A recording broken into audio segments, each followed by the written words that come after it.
Moose and Keith with you on this Thursday. Welcome back here, Better Sports Network. It's been a while. It's been over a week. We're doing a show a week during the course of the summer and keeping you abreast of everything that's going on sports-wise. Good morning, Keith. How you doing, buddy? So amazing. So happy to be back here with you. You're looking glorious. You're looking well rested and fit. I like it. Yeah. How are you doing? Good? I'm good. Yeah, no Good, good, complaints. good. Yeah, We got so a lot you, to get into. We yeah, got a what were lot you? to, plenty You to were chat over at about. 2 nights ago. Were you at City Field? Was that I last night? was at City Field. Yes, yes. We'll get into a little bit of the Mets Yankees here in a little bit. Yeah, I don't want to talk about the Mets Yankees. You looked way too happy in the picture. You and Nelson Oh, I was Figueroa. having a good time. It was a little bit of jealousy on my end. I've said this before when you do your Sunday shows with the other bald man on FAN. I don't even say his name anymore. With him, and then now you're with Figueroa. I'm just saying, just saying. No, well, yeah, Figgy's a good guy as well. I know. You I'm know busting Nelson chops. a little bit, I'm no busting doubt about chops, it. yes. Of course, yeah. No, it was great. We had a great time. It was an absolute blast. It was fun. We were out there on Tuesday night, and there's clearly some baseball we're going to get into, but we got a lot. I mean, we've got John Impemba is going to join us. Dave Sharapan's going to join us a little bit later on in the program. We're going to talk a little catch up with him and talk to him out in Vegas after the Vegas Golden Knights are your Stanley Cup champs. Let's kick it off. And we got a big draft guide that's out for Fantasy Alarm. And it's the Fantasy Football Draft Guide. It's now available. Purchase for $26.99 or get it free with a monthly or annual All-Pro subscription to Fantasy Alarm. Start your free 7-day trial of Fantasy Alarm All-Pro and get immediate free access to the draft guide. Go to fantasyalarm.com.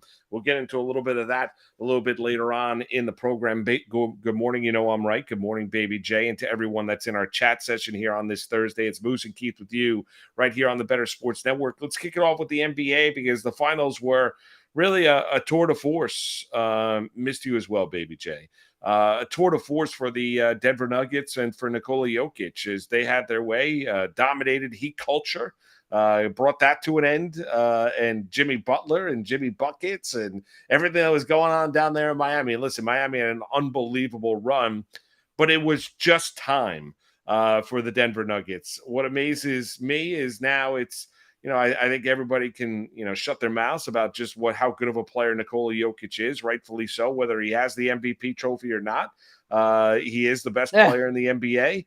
He's the best basketball player in the world, does a lot of things really, really well, played, I thought, really well defensively at times in the NBA Finals as well.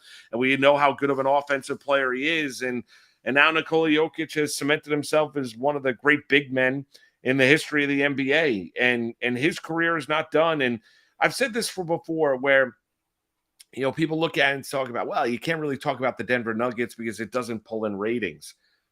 Well, but let me ask you this. Were we really talking about the Golden State Warriors day in and day out until they had Steph Curry and Klay Thompson? The answer is no. I mean, we talked about them a long time ago, when when it was basically terrestrial radio and television, when they had, Chris Mullin, Mitch Richmond, and Tim Hardaway, and they had run TMC. But outside of that, we didn't spend a lot of time talking about the Golden State Warriors until they were great. And now the Denver Nuggets are great. And Keith, they're all coming back. That's the other thing. So if you grew tired of talking about the Denver Nuggets, well, I'll tell you this, they're not going anywhere. They are not going anywhere because that whole group is coming back. I mean, they've got to make a decision. I think Brown's got a decision to make coming off the bench, whether or not Bruce Brown wants to be back in Denver. And he had himself a tremendous clutch final game of that series. But Nikola Jokic and the Denver Nuggets, you get a sense of, for Mike Malone, that this is just the beginning of what could be an unbelievable run. Top 4 players all locked in for at least the next 2 years. So Gordon and Porter are not going anywhere. Murray will get an extension at some point soon, and Jokic is locked in. So you're dealing with that top 4 there at minimum for the next 2 years, unless for some reason they wanted to shake things up. I don't understand why they would. Seems like they have something special going on there. A guy like Bruce Brown, listen, I like him, and I don't want this to sound cavalier, but he's replaceable. He is. Yeah. He's an energy guy that came up big in those moments. He's going to. Well, but I find it, what I find funny about Bruce Brown, I mean to interrupt, is that, Kevin Durant and Kyrie Irving didn't want him in Brooklyn. And then he goes to Denver and helps the Denver Nuggets win an NBA championship. Now, and that's the thing is, like, You think that Kevin Durant and Yeah. Kyrie Irving, both guys that have won at least one championship, right? Like Durant's got 2, Kyrie's got 1. You would think that they would understand what makes a championship team, right? Yeah. There has never been, and you can go down the annals and try to figure this out, but there's never been a championship team where you're like, man, they got 2 superstars and everyone else on their team stinks. No, it's not like that. Like the superstar thing is cool, but every championship team has had role players that have been crucial in certain games. I mean, Andre Iguodala was the MVP in one of the Warriors' runs. He will not go to the Hall of Fame. No, he will not. You know, Bruce Brown was great here. KCP, who was good this time around with the Denver Nuggets, was good in the bubble. Like we can go on and on and on with all these guys, right? So with that, yeah, but like Bruce Brown, is he replaceable? Sure. Would the Nuggets like to have him? I think they would. And I think if the money is right and the years can be right, I think they'll try to bring him back. I think I love the Denver Nuggets. And here's why I say that. The way they went about their business is so much like we haven't seen anything like this really since San Antonio. When's the last time? And tell me if you think I'm wrong on this one. When's the last time we saw an NBA championship team run through the playoffs where maybe there were people that thought they could win the championship, but no one seemingly cared if they did or they did not, unless they're a fan of that in particular team. And there was no big like hubbub about them. Like I understand that Michael Malone was doing the chip on the shoulder thing, but like besides that, this whole playoff run, what were the stories we talked about? The Lakers and Warriors, the Heat coming through the East and knocking off all these teams, the Celtics and their failures, the Memphis Grizzlies and their failure and Ja Morant off the court. And then there were the Denver Nuggets who just slowly dominated everybody they played. Yeah. I mean, you're not wrong. And for Denver, I think they shut a lot of people up for a while here. And my whole thing coming out of it is good for Jokic, good for Malone, good for Jamal Murray. And he was in tears after and the game. Zeke Naji, by the way, I'm interrupting you there. Zeke Naji took a nice picture with my boys 5 years ago. I posted that on socials the other day too. What a nice kid he was, and I'm happy that he's an NBA champion. Sorry. There you go. And Murray was upset and in tears and the long road back and missing 2 consecutive postseasons. But you saw him playing with a bad floor burn on his hand as well, left hand that he suffered. I think down in Miami in Game 3, and continued in that series. Listen. The NBA tried. I mean, they really did. I mean, I listen, every game's on the level. I'm talking about the officiating try, which was horrendous. I mean, they tried to extend this series as best as they could. I mean, even putting Jokic on the bench in the fourth quarter. I mean, they did all that they could to try and help out the Miami Heat. And it was just, listen, Denver was better. I mean, we all said it. They were an overwhelming favorite going into the series. They played really, really tight in Game 5. But when they needed to be, especially, early on in that game and then late in that game when they had like an 8-9 point lead, they played extremely tight late, but they found a way to win it. And good on the Denver Nuggets, but Jokic and company, they're not going anywhere. And they're going to be a team. And as long as they remain motivated, love the messaging from Mike Malone afterward, talking about family and saying that we're not done. Enjoy it for the next 2 to 3 weeks. Party, have fun, have a good time with it. Aaron Gordon's in the streets of Denver celebrating with fans. Like, it's just, you could feel it for, and I'm not a Denver Nugget fan. You are now. Like, you are now. Yeah. I mean, I do, but I didn't grow up a Denver Nugget fan. So it's not like I had that history of it, but for 47 years and to finally win that first NBA championship for a team that everybody wanted to talk about everybody else other than the Denver Nuggets, who were 10-1, even though they were the number 1 seed in the Western Conference, where we got into silly and dopey debates about the quality of the player that Nikola Jokic is. Good on them during the regular season. I'm also happy that you and I never got into that. No. I mean, because we actually watch the games. Yeah. I mean, baby J. Wally Montero. I mean, the guys are, and we've all, everyone that's been with us, every single day when we were talking about the NBA, and talking about Jokic, we understood the brilliance of Nikola Jokic. And maybe you didn't want to sit back and watch a Denver Nugget basketball game. Well, you're going to watch now because they are that good. Well, because you and I are also the weirdos that stay up till 1 or 2 o'clock in the morning watching West Coast games. I mean, partially it's for our job doing this show, and partially it's because we both have other jobs that force us to be awake at midnight, whatever it is. But we are, I would say, lucky enough to be able to stay awake and watch those games. A lot of people, if they have to wake up really early in the morning, they have, 4 a.m., wake ups and have to be on a job. Yeah, but there were people, o'clock. I mean, Keith, but I'm not going to name names. There were actually people that cover the league that talk about the NBA, that get paid to talk about the NBA, that get paid to talk about a lot of different sports that weren't watching Denver Nugget basketball games, that didn't have an understanding. Listen, Joe and JQ Public, I mean, like if, you have to be up at 4 o'clock in the morning, 5 o'clock in the morning, you can't stay up and watch a Denver Nugget game. I'm talking about the people, because there were guys and girls that men and women that watch NBA, that are paid to talk about the NBA, that had no idea what Nikola Jokic and how good this Denver Nugget team was. That's the people who need to go out there and take a lap. Take a lap. Multiple laps. Yes, multiple laps. Take a lap. Yeah, like I do find that. Like, it's astonishing. Let's be honest. Astonishing is a really good word. Yes. Like, it's astonishing. Like, it's like, what are you doing? Like, come on.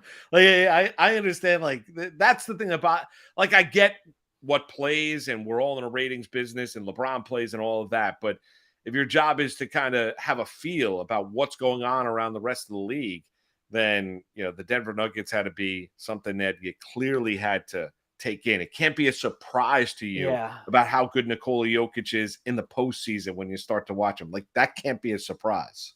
All right. So unless any of these analysts, right, actually thought Jokic was not this good, and all right, let's put that on the table. Let's say they really thought that Jokic was overrated and it wasn't going to work out. Fine. Okay. But that's wrong. Like, if your job is to cover the NBA day in and day out, night in and night out, and the narrative is always being pushed like Giannis is the next great player, we want to see more LeBron, and we want to see Curry and Durant. Let's say, like, if those are the narratives that are being pushed, why not actually expand the NBA and push the narrative of Nikola Jokic has won back-to-back MVPs. He might win a third. I'm saying as if we were going through the regular season now. He might win a third. He's got a healthy Jamal Murray. This is a Denver Nuggets team we got to pay attention to. Guys, if you're watching the NBA, watch Jokic, watch Murray, watch the Nuggets. Hey, pay attention to those other teams. Why is that not a narrative? It's lazy. Good. Yeah, you're right. There it is. Boom. I mean, because it's lazy. Because it's very simple for us to just get on the airwaves.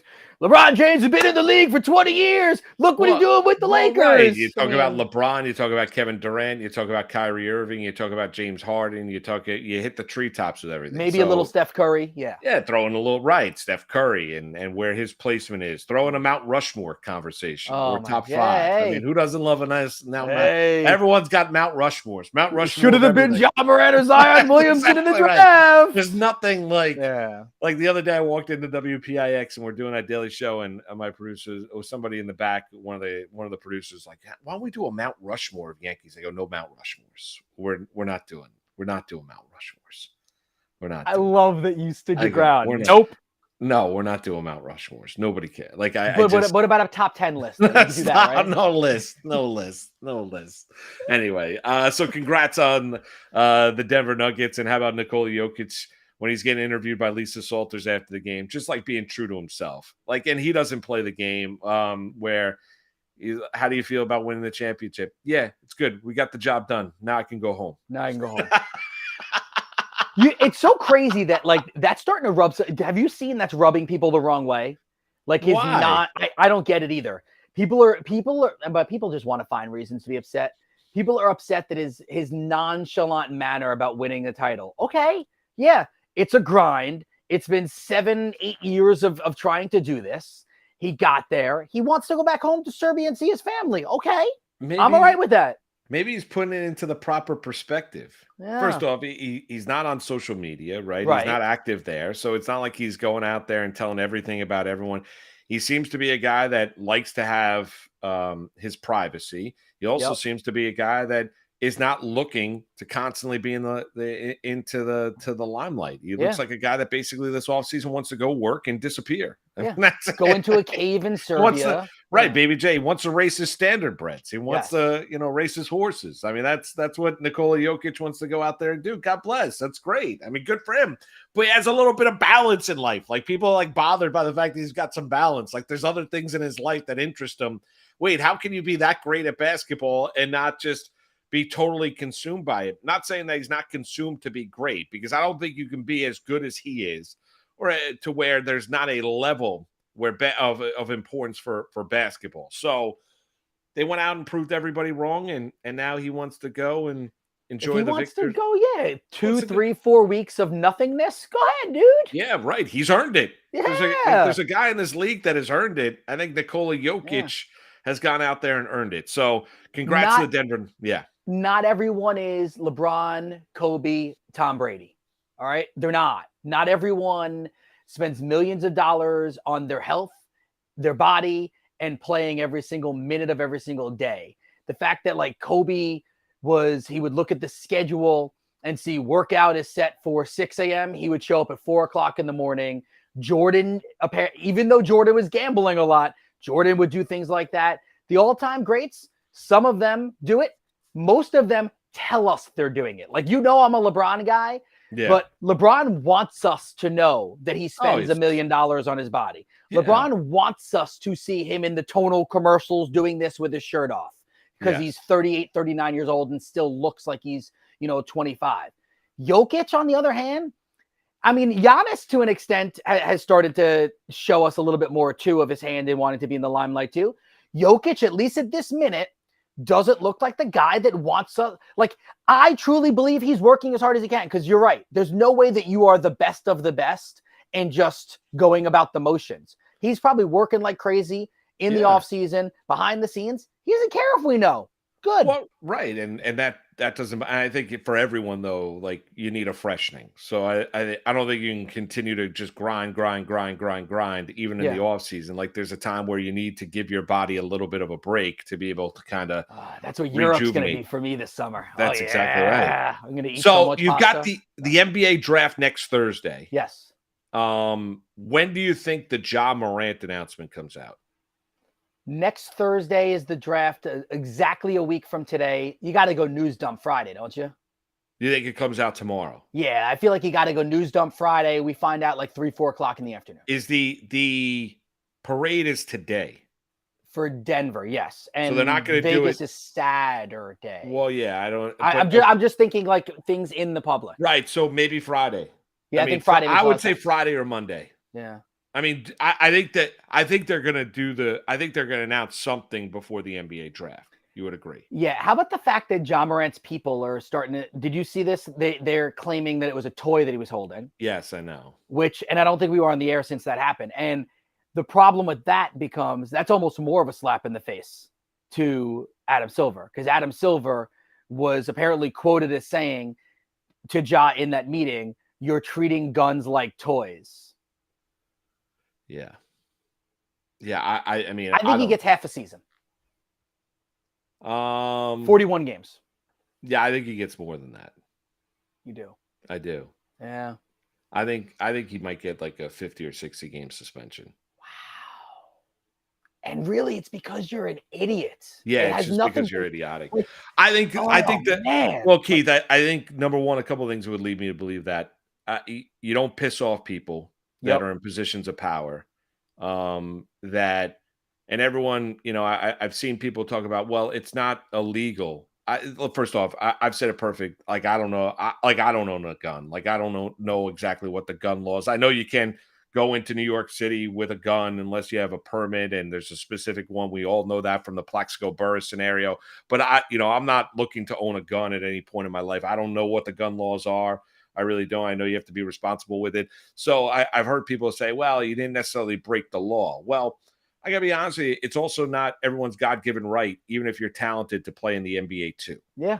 So there's, just because a law necessarily wasn't broken doesn't mean that, okay, well, you're all good. Well, yeah, you could go play in a league, because the league is going out and they're trying to obviously make money and have a brand, and they want to protect that brand. We talk about all the time with the National Football League, protect the shield, and what Roger Goodell's going out there and trying to do, and player behavior off the field and away from the football field. Well, the same thing rings true in the NBA. It's not your God-given right to play in the association, even if you're talented enough to do so, even if you have all the ability that Ja Morant does. So, that puts all that argument aside. And I think he embarrassed some people in power. Yeah. I think you go out and you embarrass people in power. You throw yourself at the mercy. You do the interview. I think, what was it, on ESPN, where you talked about how much you learned. You stepped away from the game for a little bit. And what you learned is you realize you didn't learn all that much. So I think the pun, you might be right, might be half a year. I think it's going to be even more than that. I think it's going to be a really, really stark message to Ja Morant, and they're working with the Players Association. So that would lead me to believe that it's going to be a pretty strong message. Yeah, I've said this for years too, just to piggyback what you said there about it's not a right to play professional sports. And you could, I feel like it's too, everyone just thinks of professional sports and movies and entertainment, all that kind of stuff on a different level. That's fine. Let's do it this way. Moose, if Jody is a teacher, right? Right. So, and she drinks coffee. She's not like a crazy coffee drinker, but let's just do this. So if her new superintendent said, we're putting a new rule in that teachers are no longer allowed to drink coffee on the premises, right? The union would fight it. It would be a little bit of a debate, but let's say the union loses, okay? And all of the teachers now have to agree that they won't drink coffee on the grounds, right? Jody shows up drinking coffee. Principal comes over. Hey, Jody, you can't drink coffee on the grounds. Like, I know it's kind of a silly rule, but you just can't. Okay, no problem. I won't do it again.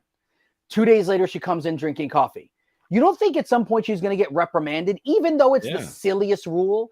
And I do that to try to make it like carrying a gun, whether you think it should be done or not, there are laws about it. And from what I understand, Ja Morant did not break any laws, okay? He was just being dumb and flippant with a gun and silly and not listening to his bosses. You have to listen to your bosses. Yeah. It would be like Matt Deutsch coming down and telling you and I, like, there's a certain sentence we're not allowed to say. And then every day you open the show and you go, insert sentence. At some point, Deutsch would be like, Mark, I'm sorry, I have to let you go. You can't do this. So it's funny you mention that. So when we first started doing our show, like I used to say, we're the better sports network because we are. Right? Remember when I did that the first couple weeks, like just joking around? Yeah. Why are we better? Because we are. And Deutsch called me and was like, listen, we're just a startup. We haven't gotten there yet. We're going to get there. I just don't love that line and whatever we want to. So I was like, it's not like I was like, all right, Matt, I just stopped saying it. Like I was like, I was just joking around, having some fun, but I just stopped saying. The point being is like, yeah, you listen. If I kept on doing that, then I would have been reprimanded, whatever it might be. However, listen, they told him not to do it, and he did it anyway. Yeah, that's the point. Whether it's a toy gun, whether it's a real gun, I have no idea. I couldn't even tell you the difference from the quick flash. I couldn't tell you if that's a real gun or a toy gun. I mean, my question would be, why are you carrying around a toy gun? You're a 25, 26, 26-year-old man. You're walking around with a toy gun. I mean, that's what you're doing in a car. I mean, I don't know. I just think it's going to be strong. So I agree with you. I mean, it's going to come down before the NBA draft, whether it's tomorrow, whether it's Monday.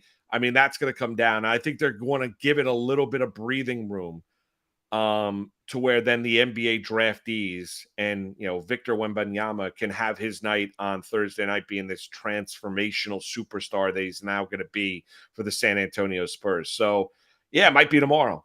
I mean, they might give Denver the day today championship parade. Silver being like, let's not do it today. Let's do it tomorrow. Or maybe we do it on Monday. Maybe tomorrow is the best way to go about doing it. But we're both in agreement it comes down before the NBA draft next Thursday night out there in Brooklyn. And we're going to talk about next besides, and we're going to get into Citi Field. And Keith has got a big vacation coming up in August as well, where he gets to do a little reset. He's going over to Italy. We'll get into that too.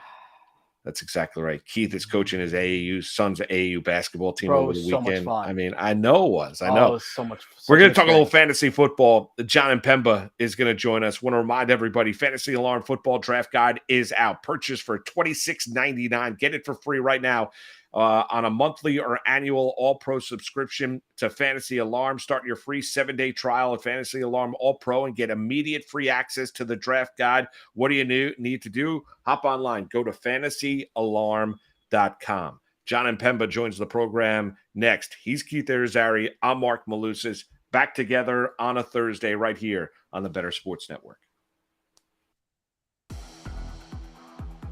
Patrick Kane, the longtime Chicago Blackhawk, who was traded from Chicago to the New York Rangers this year, set up for free agency. But news came yesterday that he has now had hip surgery at the age of 34, and he is going to be out for 4 to 6 months. Now, Kane is probably going to Toronto as a Hall of Famer. Not to Toronto as a Maple Leaf, but, he's going to be a Hall of Famer. He's got 3 Stanley Cup rings. He's one of the all-time greats in Chicago Blackhawk history. I was shocked when I looked at the free agency rankings this year going into the offseason, and Patrick Kane I saw a couple places where he was the number 1 free agent. I saw a few more where he was number 3 or number 4 or 5. I couldn't wrap my head around that. I am surprised, and maybe it speaks more to the available free agents, and I think that is part of the case. I mean, you've got, Bergeron's out there, Tarasenko, Ryan O'Reilly. To see a guy coming off the season he had, Patrick Kane had a bad season. It might have been his worst season. He had 57 points in 73 games. I was surprised to see that he would be sought after in this market. Now, he is a veteran. He is a respected dude. He's got the Stanley Cup rings, all of that, but paying $6-7 million a season for a 34-year-old, couldn't see it. And now with this hip surgery that was announced yesterday, who signs this guy? And I mean, Patrick Kane was dealing with a hip issue all year. Now, he played through it, give him credit. He chose to have the surgery. He probably knew that if a team even was interested in him, they'd look at the meds and they'd put him through a physical and say, this ain't going to happen. So he just decided to take care of it. Now, you play this out 4 to 6 months, you're talking anywhere between October and Christmas for Patrick Kane. So even if you sign the guy, you're going to have a guy nearing 35, and you're going to get him for a half season.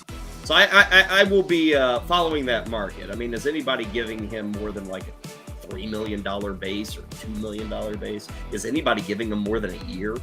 I mean, sure, there'll be incentives and options and all of that, but there's a guy that lost a lot of money, getting set for NHL free agency. Again, that opens on July 1st.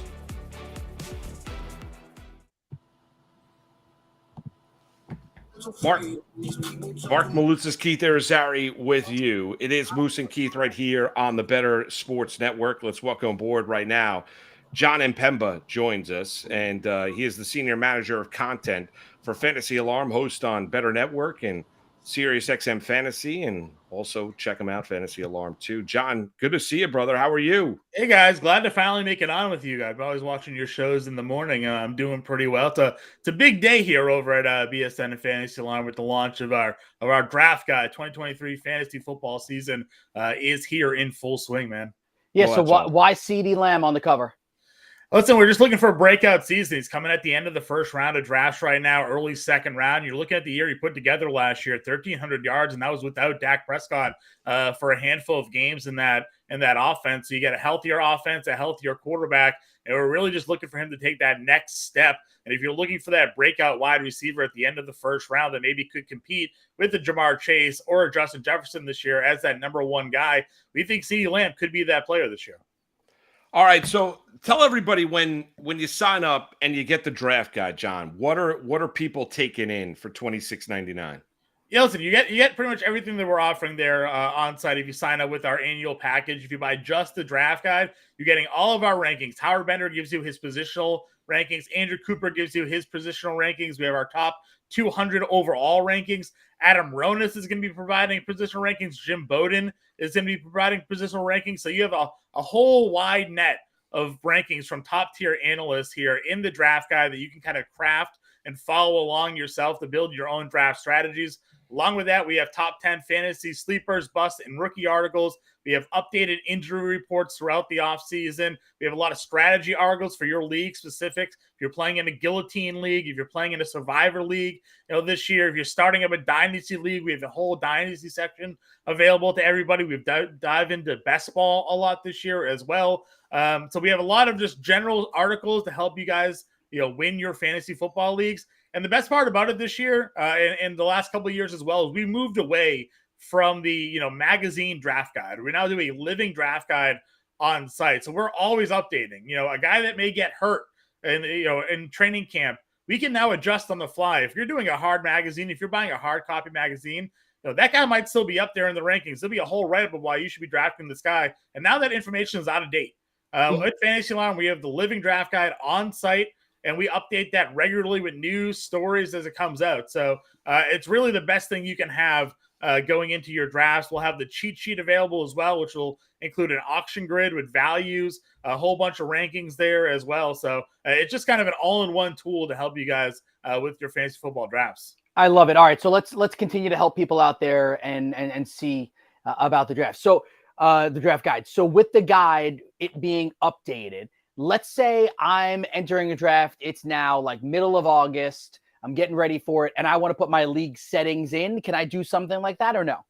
So we have League Sync for scoring, so you can go and create your own custom projections that we have on site by going into custom scoring and League Sync. So you go into our custom scoring tool, you fill out all of your league information, you hit the generate button, and there you have all of your projected fantasy points for players, and you can export that sheet, compare it into rankings, create your own rankings. That's 100% part of the tools that you get when you purchase our subscription. And can I do that for auction as well? Can I put my salary cap in there?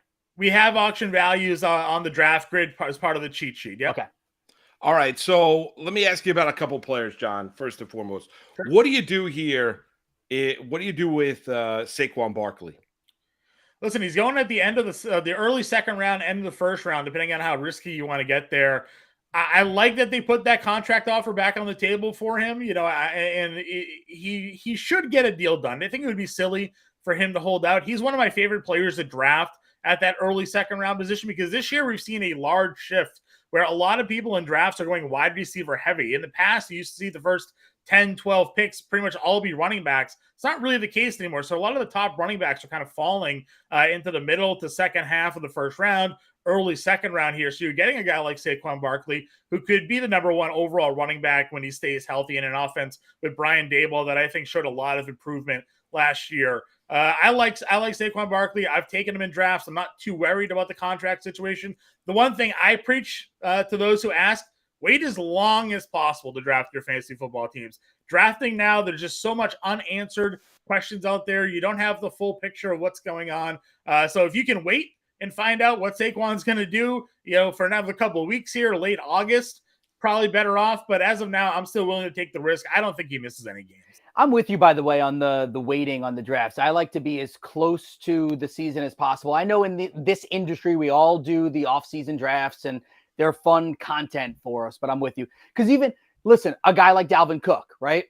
If you believe that he's going to be the starting running back for insert team, then you want him. If you think he's going to be somewhere rotational and you have no idea platooning, how would you handle a guy like Dalvin Cook?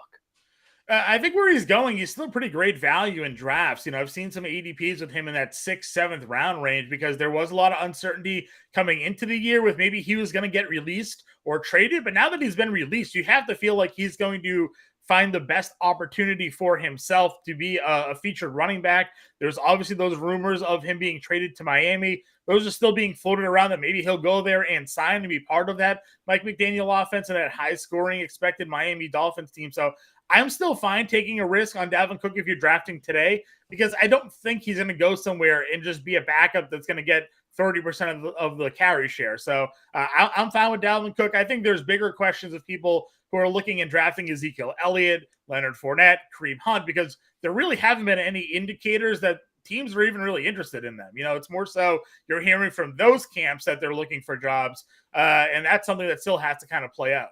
Let me just follow. So now that Dalvin Cook is gone, what does Madison do fantasy-wise?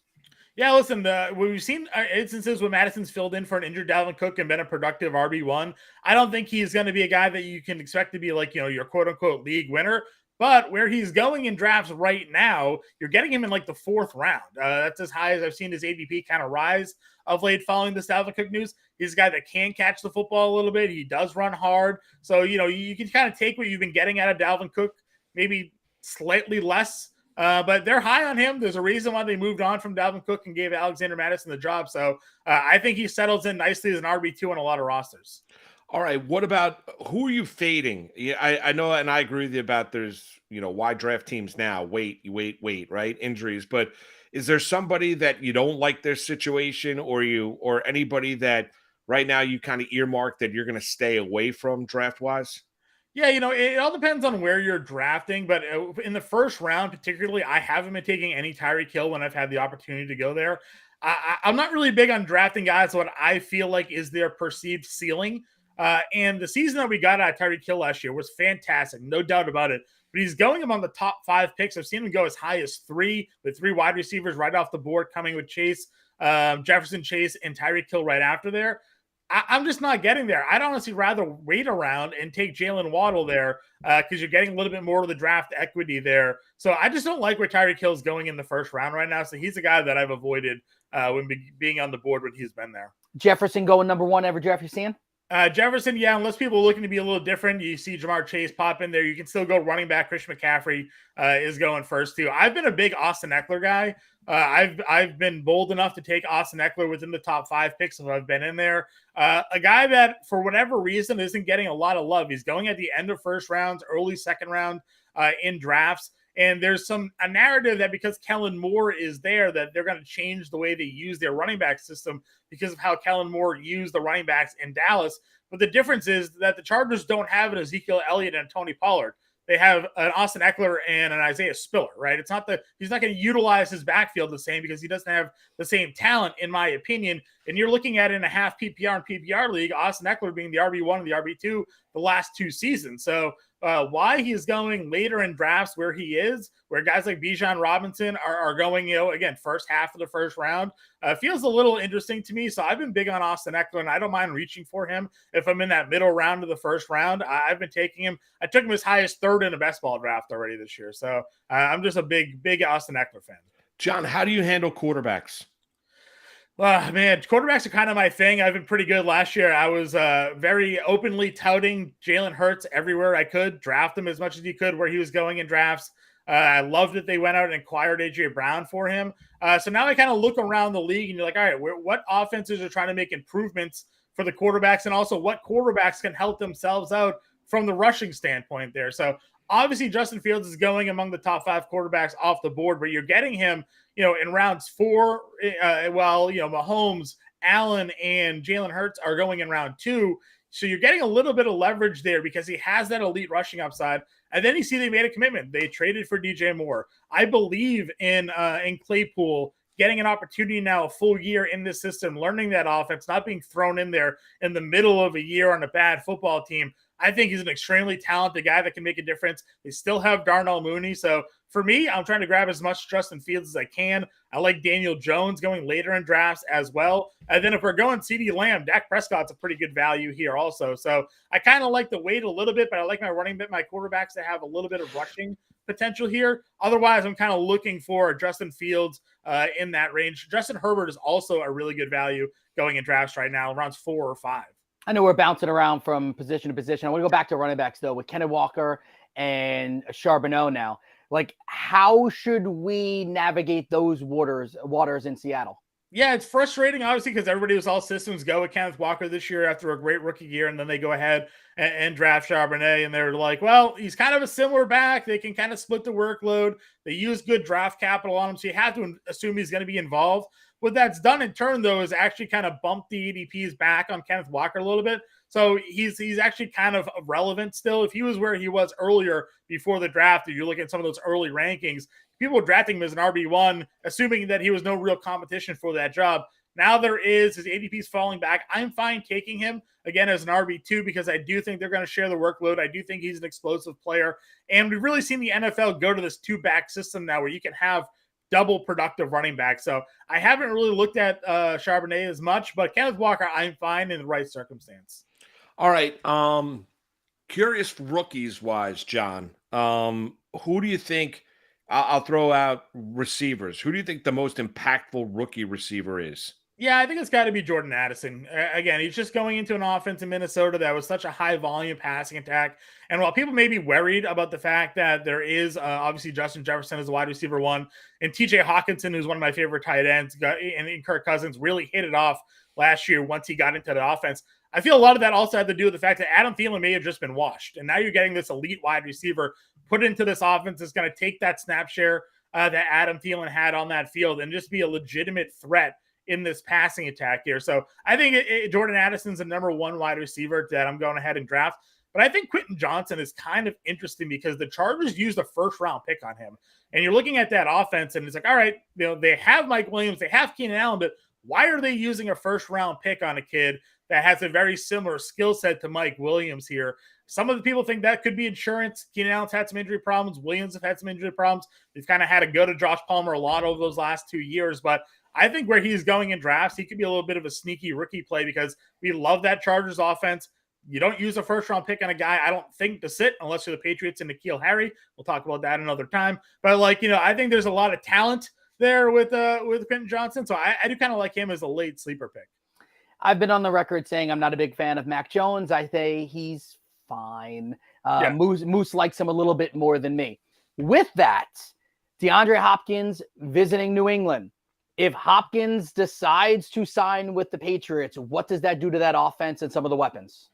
I mean, obviously, it should, in theory, make that offense better. My issue is that last year was such a dumpster fire with Matt Patricia and Joe Judge calling plays, and it was very clear that the offense there was just out of sync. Mac Jones was very visibly frustrated a lot of the time. They caught him on the sidelines yelling a lot that he hated the way this offense was going. I think the Patriots have a pretty interesting skill set at wide receiver, even if they don't bring in DeAndre Hopkins. I do think Devontae Parker is a solid wide receiver. I think Tyquan Thornton has an interesting skill set, being the fastest 40 time in the draft. I know 40 times don't translate to playing time, but all the reports out of camp is that he's creating ridiculous separation. You bring in Bill O'Brien, he puts a real offense under Mac Jones, who looked good as a rookie under Josh McDaniels. And now maybe he can take that next step forward. And if you bring in a DeAndre Hopkins, who everybody will agree is the alpha wide receiver in that wide receiver room, to give him a little bit more leverage there, I do think that we could see an uptick in production out of that offense. Now, is Mac Jones going to be anything more than a QB2? Probably not. I don't think he's going to crack the top 12 here, but this is a big make it or break it year.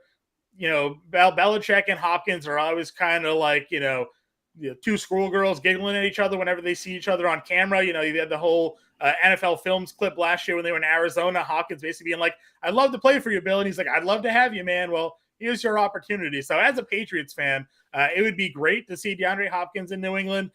I still would like to see what the offense is going to look like. But again, all reports at our camp, it looks like a complete 180 flip here on what we saw last year when there was a lot of disorganization and people didn't really look like they knew what they were doing calling plays. Bill O'Brien came in, has installed an offense, and things are working right now. What do you think about Rodgers and the Jets, fantasy impact wise? I mean, are you all in on Garrett Wilson? What do you think about Aaron? And where do you think he falls quarterback wise, fantasy football? And be nice, because Ernie's our producer and he put it in our chat. Make sure that John is nice about Rodgers. So ready, set, go. Yeah, listen, does Rodgers want to play? That's my biggest question. I understand that he has, he got the trade he asked for. He got out of Green Bay. He was unhappy where he is. But Rodgers, to me, just feels like a guy that is at the end of his career. And if things go south in New York, because this is a tough division, right? If they don't get out there and get off to a winning record, or he has some early struggles in New York, does he cash it in? Does he call it quits? Does he say, you know what? I've had a career. I'm going to go in the dark hole again and, take some whatever he's on, and just kind of space out here. But he's also Aaron Rodgers, back-to-back MVP winner, and a guy that I think has that sort of FU mentality to him as well, where he can go out there and be like, you know what, you guys think I'm done. You guys think I'm watch this. And I'm going to go out there and put up another MVP performance, be able to compete with Josh Allen in the AFC East. I like Garrett Wilson where he's going in drafts at the beginning of the second round there. I mean, again, a guy that put up great numbers as a rookie with Mike White and Zach Wilson throwing him the football. Is not going to have a Hall of Famer throwing him the football. I think that there's some nice potential upside there again. And I hate using the word upside so much, but if you just look at the body of work that Aaron Rodgers can bring to the table for a young kid like Wilson, who he's going to trust immediately, I do think the sky is the limit there. It just all depends on how quickly that offense gets out for New York. All right, so let's look at it. I asked you about players you're gonna, fading a little bit, and ask you about rookies. Outside, is there? When you look at Darren Waller, you think Darren Waller with the Giants year one is going to be exactly what he was when healthy 2020 with the Vegas Raiders? Tight end position obviously dominated by Travis Kelce at the top. What do you look at tight end spots outside of Kelce when you're looking at your top five, John? Yeah, I don't mind taking a dart throw on Darren Waller because, again, you're looking at the offense in New York and nobody really stands out. They have a lot of guys that are kind of the same. I'm seeing highlights again of Sterling Shepard out there running around looking good. And him and Daniel Jones have a great chemistry together, but how long is Sterling Shepard going to be healthy for, right? They brought in guys like Paris Campbell, another guy that gets hurt a lot. They have Wan'Dale Robinson. He got hurt last year. They drafted Jalen Hyatt. A lot of people are high on Hyatt this year. If he can stay healthy, maybe there's potential there. So for tight ends, I think Waller's fine because he should kind of come in and assert himself.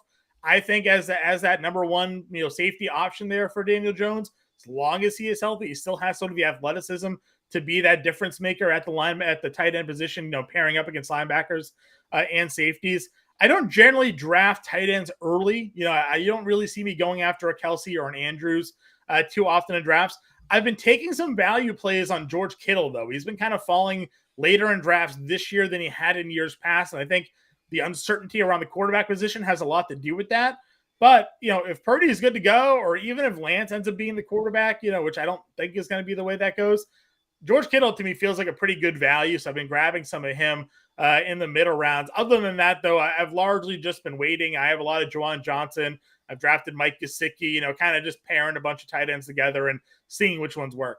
If you're starting a league and you're the commissioner, what are your league settings? What do you like the best? How many teams do you want in there? Are we going super flex? Like, what do you like? Yeah, I like to keep it simple. So I'll do PPR or half PPR, depending on what the league wants to do. We're doing 12 teams. You're doing your standard quarterback, 2 running backs, 3 wide receivers, a tight end, and a flex kind of leagues that I've always been in there. I don't do kickers or defenses, though. Good. So because I think there's just too much randomness when it comes to those 2 positions here. So we're doing skill position players only. We're doing fab bidding, and we're doing an auction draft. So yes. Those are my ideal league settings. John, you and I just became best friends with that. Everything you said there, I do like to mix in super flex every once in a while, though. Sure. Yeah, that's been the latest craze. People love their quarterbacks. Yeah. So they love getting that second quarterback in there. John, how many leagues do you do? I'm going to guess. Can I go? I'm going to go over 20. Under. No, it's more. I was going to go over under 27.5, and I'll take the over. Yeah, I mean, listen, if we don't count best ball leagues, because I'm already up over like 40, 50 best ball leagues. Yeah, I've had to start keeping a spreadsheet of my rosters on an Excel sheet every day, so I can kind of like search function players who's in and out in bye weeks and things like that. Yeah, it gets to be around 20. What happens is I say every year I'm going to cut myself down, and then someone's like, "Hey, I need one more." Yeah. They call me, "Hey, I need one more." And they call me because they know what I do for a living. Like, "Oh, we'll get John, he'll do it." And I usually do. So I find myself in a lot of fantasy football leagues. It's just so easy to sit there, draft, and manage because it's only a couple days a week, Well, John, so how much time, and you do this for a living, right? You're great at what you do. But I'm curious, so let's put the best ball leagues out of it. Sure. You're in 20 leagues. How much time do you spend after a given week going through waiver wires? Like, is that a 2-3 hour process every week? Yeah, I mean, there's definitely, again, looking over your roster, seeing what you need, and then scouring the waiver wires. I'm actually someone that doesn't make a ton of moves, believe it or not, in their leagues. I kind of don't like to overreact. Now, if there are game-breaking players that are available, like last year, I was in a couple leagues where Kenneth Walker was available. I threw all of my fab budget on it. 100%, whatever I had left on Kenneth Walker. There's a good conversation and discourse about that. Because, should you be saving some money, or you should be dumping it all in a guy that you think could be a game changer when it comes to fab? For me, it didn't feel like there was going to be another player with that type of impact coming available at the waiver wire when Rashard Penny got hurt. So I'm willing to spend that kind of money. But for the most part, I don't really like to tinker with the teams that I draft unless there's an obvious need, an injury happens, or a player is very obviously underperforming. But I don't like to overreact. I did it once before where I actually let go of T. Higgins 2 years ago as a rookie. He was slow to start, let him go for a roster move, and T. Higgins been having a great rookie year. Kind of kicked myself on that one there. But for the most part, I don't spend a lot of time on waivers because I don't really play the waiver game all that often. You still have home leagues with buddies or family? Yeah, I do, and I cannot crack my home league. My family league with my cousins and my sister, my brother-in-law. They clown on me. They're like, "This is what you're supposed to be doing for a living." I said, "I get it. I just can't do it. I can't beat it. I haven't been able to win it yet. Maybe this year will change things, but yeah, I'm still in a lot of friends and home leagues, and then a whole bunch of industry leagues as well." John, you and I really are living like the same life. So one of my buddies, and he called in, Moose, I guess it was like 2 weeks ago, my buddy Mike called in, Yeah. right? He's a big Rangers fan, so he wanted to talk hockey, but then he decided to start bashing me and my fantasy, football acumen, because we've been in the same home league since 2000. So it's literally been 22, 23 years. I've won it once. I've been in the finals a couple of times, semifinals all the time, and like champion and like playoffs, but only won it once. He came on to just bash me and just say, like, it's so weird, right? Like somehow, like you can win these industry leagues and then you lose your home leagues. Yeah, I have one friend league that I do pretty well in, but then there's a couple that are they're just so tough, man. And it's weird because I generally will draft around the same type of players. I go in, I have my tiers, I have my rankings, I go in with my draft strategy, spend a lot of time writing these articles and doing the research and giving the analysis. So I feel like I'm very prepared going into these drafts. And then, one year, one of the leagues I'm in, the kid who auto-drafted his draft won the league. And I'm sitting there pulling my hair out. I'm like, you just let the computer pick his league just by taking the best available player. And you should have said that that's your win because you do this for a living and my computer. I'm just sitting there. I'm like, it's unbelievable the amount of time that happened. So maybe this will be the year I can crack my home league. Yeah, my sister's been giving me a lot of grief because she's been in the playoffs the last few years here, and I just can't get it done. Had Christian McCaffrey 2 years ago, gets hurt, and then last year was just kind of had Jalen Hurts right, didn't have anything else right. So we'll see what happens moving into this year. All right, John. So the draft guide, it's out $26.99. Go to fantasyalarm.com. So you sign up for the draft guide. Everything you need to know, or all the information is right there for you to have a successful fantasy season, right? 100%. And don't just get the draft guide. Come join the family. Buy the annual subscription, buy the monthly subscription. You get access to the draft guide. You get access to all of the content we put on site, not just seasonal, but DFS content. Well, if you do, we had a millionaire winner a couple of years ago. We had a guy win $500,000 a couple of years ago using our DFS content for the NFL season. Right now we have that promo going on. It's NFL 50. It's 50% off for the first 6 months. That takes you through the first couple months of the NFL season. We have the 7-day free trial. So, and the draft guide's included in that also. And we got a brand new Discord up there. It's been updated. We got a whole bunch of channels in there. We're in there, myself, Howard Bender, Andrew Cooper, the whole team is in there. So you get live draft assistance in our Discord if you sign up for the All Pro package as well. So do the whole thing. Just come join the family here and start winning with us this football season. But there's always, rankings within family. So before we let you go, sure. Ronis, Coop, Bowden, Bender, rank them as fantasy football managers. I think Howard may be watching, so we'll say Howard won.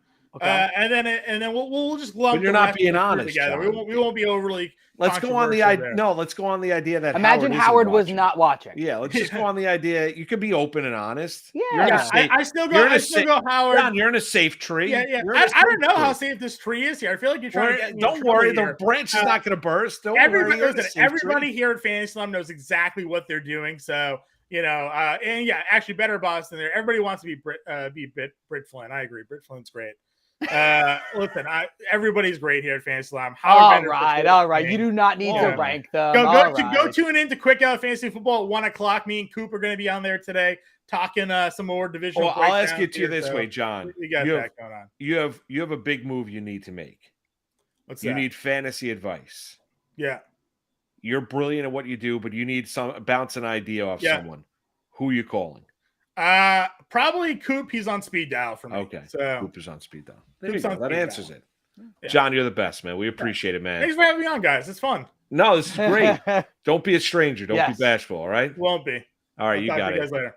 John Impemba, cool. Senior Content Manager for FantasyAlarm.com. We would mention it. Check out and purchase $26.99. Get it for free. Fantasy Alarm Draft Guide now available. You get it for free. How? With a monthly or annual all-pro subscription to Fantasy Alarm. Go to FantasyAlarm.com. And you mentioned it right now. Get 6 months, 50% off with NFL 50. At Fantasy Alarm. Do it. No doubt, no question. We'll come back. We got an hour down. Sharapan's going to join us. We got a Dave alert. He's joining us at 11:30 this morning. We'll talk a little bit about the Vegas Golden Knights. That is going to be some celebration as they celebrate the Stanley Cup. And good on Jonathan Marchessault for being named the Conn Smythe winner. We'll get into a little Cup playoffs. We'll talk about some other things. Got to get into Zion, Bradley Beal, and some NBA rumors a week out from the NBA draft as well. He's Keith Arizari. I'm Mark Malusis. It's Moose and Keith with you on a Thursday. Better Sports Network.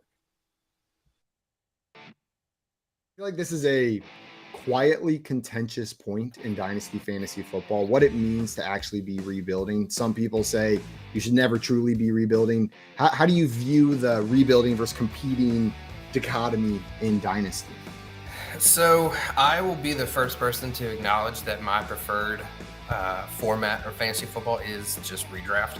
The years that I have played Dynasty, it has been, I've drafted a win now team because I've seen people that have just gotten into the cycle of rebuilding and thus they just don't make any progress. So if you're rebuilding for the 5th year in a row, I just, I don't know exactly how you get out of it, but yeah, it's definitely something that can happen. And a lot of people, especially when we come out of the NFL draft, everyone's just instantly shipping off, draft picks and everything. So, I mean, it's definitely something that can happen. Joey, do you feel similarly to it? Do you feel like you see people getting stuck in the rebuilding loop? I mean, I would say people that try to rebuild in the beginning of seasons, of their fantasy seasons, I see them get stuck in that rut.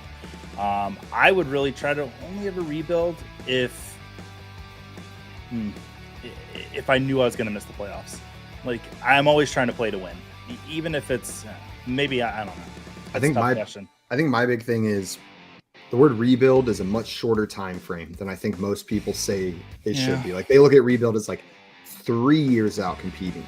Rebuild, you're looking to compete next season. You know what I mean? Like, if you're doing it now, you're looking to revamp, and maybe there's a one season where you ship it off, but that very next season you should be competing. If you're doing it like that, I'm cool with it, but you got to have a plan, not just keep getting the young players, keep getting the draft picks.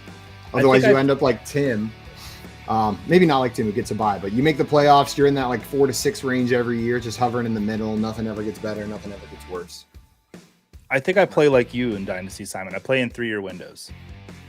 100%. That's my go-to. And with the rate at which Dynasty leagues turn over, you should really only ever play in a 3-year window.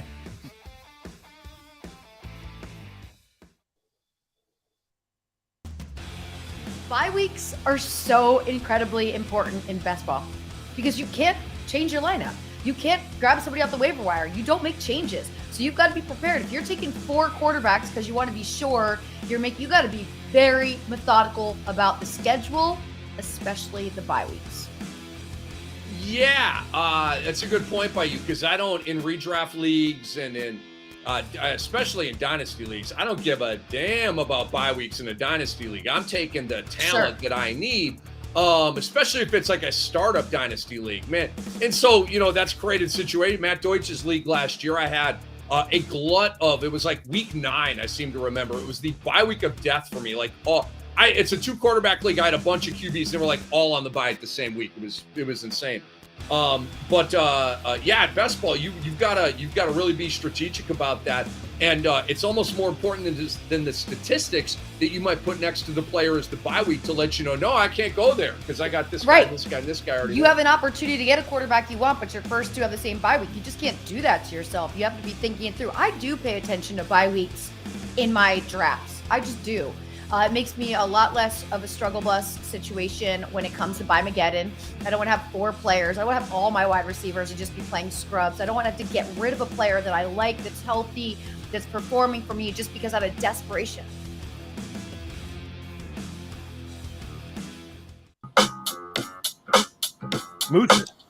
Moose and Keith with you right here on the Better Sports Network on this Thursday. Thanks for being with us. Thanks for everyone in the chat session as well. We appreciate all the love. And we'll be back with you next Tuesday. Keith had family stuff, a little bit of balance. He had field day last couple of days, right? How'd that work out for you? Field day was good. I was dunk tank assistant. It was fun. Knocked the guy. So you didn't. So Sharapan asked me the other night when I was chatting with him, he go, did Keith do the dunk tank? And I said, I don't know. It's a great question. I did not. He did not tell me if he went into the dunk tank. So I had a bunch of parents be like, oh, I can't believe, you seem like the dad that would be doing it. And I said, yes, I get it. That's true. So, you do seem like the dad that would be doing it. But like the one issue becomes, if you choose to do it, you're doing it for all of 3rd grade, right? Which means you're there for an hour and a half getting dunked. And I literally would see my son Alex for 10 minutes during the 2 hours. Like I'm doing field day so I can be with my kid, right? So because it's like one person sits in there and just gets dunked for almost 2 hours, whereas I was dunk tank assistant for 12 minutes, 15 minutes, whatever it was. And then we went to the hula hoop station. I'm with the kids. The playground, I'm with the kids. Like I follow his class. So yet another reason why I will not do dunk tank. If it was just for his class, I would do it. But I want to be able to like be there and. I gotcha. Yeah. So it would have been like the whole day. Yeah, I mean, it's literally you sit there for 2 hours for all of 3rd grade. So do they like throw some food at you or anything? Like, do they feed you? No, I didn't get any food at all. No food at all. Nothing. There was a Kona nothing ice to hydrate there. You? Are you a big Kona ice guy? I'm not. I mean, it's fine. Yeah, like I got stuck being the Kona ice person putting the the liquid on the ice for kids. Oh, at one point. It's like really? Dripping down your hands. Oh, yeah. So I'm not a huge Kona ice guy. I really am not. They had it at lacrosse this past weekend. Gregory had his final lacrosse practice, and they had a little bit of a scrimmage and stuff like that. And afterward, and he was like drenched, and it was hot. It was like 85, whatever it was, and the field was just sun drenched. And they had the Kona ice truck, so I got him a Kona ice, and I got Jackson a Kona ice. He hung with me and watched practice. And then they're like, Daddy, get one. So I got one. I had like 3 scoops. I had like major brain freeze. And then I was like, I'm done. And of course, then Jackson and Gregory like devoured my Kona ice after they ate their own. Yeah. It's like, I'm like, it's fine. It's not great. Yeah, it's whatever. Yeah. Like, give me like what's in the yellow cup? Is it Martine's yellow Italian you want ice? that where it's like the hard rock sugary thing on the bottom. Yes. No. Give me that stuff. Like that'll get you flying for a couple hours. Oh yeah. There's no doubt. Yeah, the Kona ice to me, I think, is very, very overrated. Yeah, all that stuff too. I always worried like all that food dye stuff, man. It changes the color of your mouth. Like even that. Like I knew Kona ice was being done at like 12:30. If any of the moms or dads, if we wanted, they would have given us Kona ice and we could have had it. But I had to be on the air at 6 o'clock. I'm like, I don't need my mouth to be blue, Right. I'm good. All right. Lot more to get into. Sharapan's going to join us bottom of the hour. We'll chat with him about all things betting and all things life as well, and catch up with Dave because it's been a couple weeks. But his dog is running around with a Vegas Golden Knights sweater on. Which is amazing. Yeah. Which is amazing. Let me ask you this. Do you think Bradley Beal or Zion Williamson is traded by next Thursday? Zion, no. Bradley Beal, I think there's a chance, yes. Okay. Now, where do you think the landing spot is for Bradley Beal? Now he's got a no trade clause. He's got no trade clause. He's going into the second year of the $251 million contract. Yep. So he still's got 4 years left at about 200 million, give or take. He's averaging about 50 million a year for the next 4 years. And I just read yesterday he's got a 15% trade kicker as well. So if he gets moved, maybe he's something he waives. But if he gets moved, finally, it seemed like Bradley Beal just wanted to rot away on the vine down in Washington. Had no interest in leaving. Was happy with the organization. And he's no longer 23, 24, 25, right? I think he's going to be 30, or he is 30. When you look at Bradley Beal, he's been in the league for a little while here. He's an unbelievable shooter when healthy, one of the best pure shooters. 29. The comparison, 29. The comparisons were to Ray Allen when he was coming out of Florida because of how pure his shot is. Where do you think the landing spot is for Bradley Beal? Yeah, and actually his birthday is June 28th, so he's going to be 30 before when the season starts. You're right. So, all right, so he's going to be 30 years old. He's the fourth or annual average value, whatever, fourth highest paid player per season per year in the NBA. You talked about the extension there. I think Miami makes sense. I think that the Miami Heat have to come out of this past season realizing that this collective group can do a lot of good things, but cannot necessarily be great. And that's almost, I'm not trying to sound disparaging, because when you're one of the two final teams, it's like the Florida Panthers had a great season. The Miami Heat had a great season. They got to the mountaintop and they just couldn't get literally to the tippy top of the mountain. Miami needs to do something. You know, a sneaky one I was thinking about, and I had mentioned it to, I don't remember if it was Austin or Alex, which one of my sons. What about Golden State? So Jordan Poole just got paid a boatload of money, right? Klay Thompson is still there and could be part of a move, and you've got all these young pieces. Is that something that can entice Washington? And would that be an enticing landing spot for Bradley Beal? Of course it would. I'm sure he would love to play alongside Steph Curry, and basically the Warriors would be getting a younger version of Klay Thompson. I like that. I mean, that's not a bad one. I mean, Golden State's got to try and do something to change the narrative and really the team chemistry out there in Golden State, because it was never the same after the punch from Draymond Green to Jordan Poole during the course of training camp. And that's now. Let me ask you a couple other teams. How about the Miami Heat? Yeah, so no, I like the Heat, and I saw, I think it was Windy that might have put it up. Something to the effect of, it might not have been Windy, and I apologize, but if it was Beal for Hero, Duncan Robinson, there was one more piece that would help with the money, and then like a first or like one or two first round picks.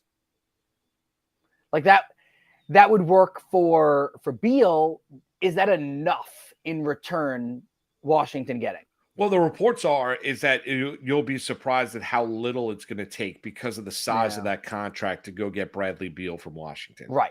Exactly. Now, he missed, 32 games, I believe, this past year due to injury when you look at Bradley Beal, right? Didn't have an unbelievable But he's putting salt in his water, and that helps with the cramping, just so you know.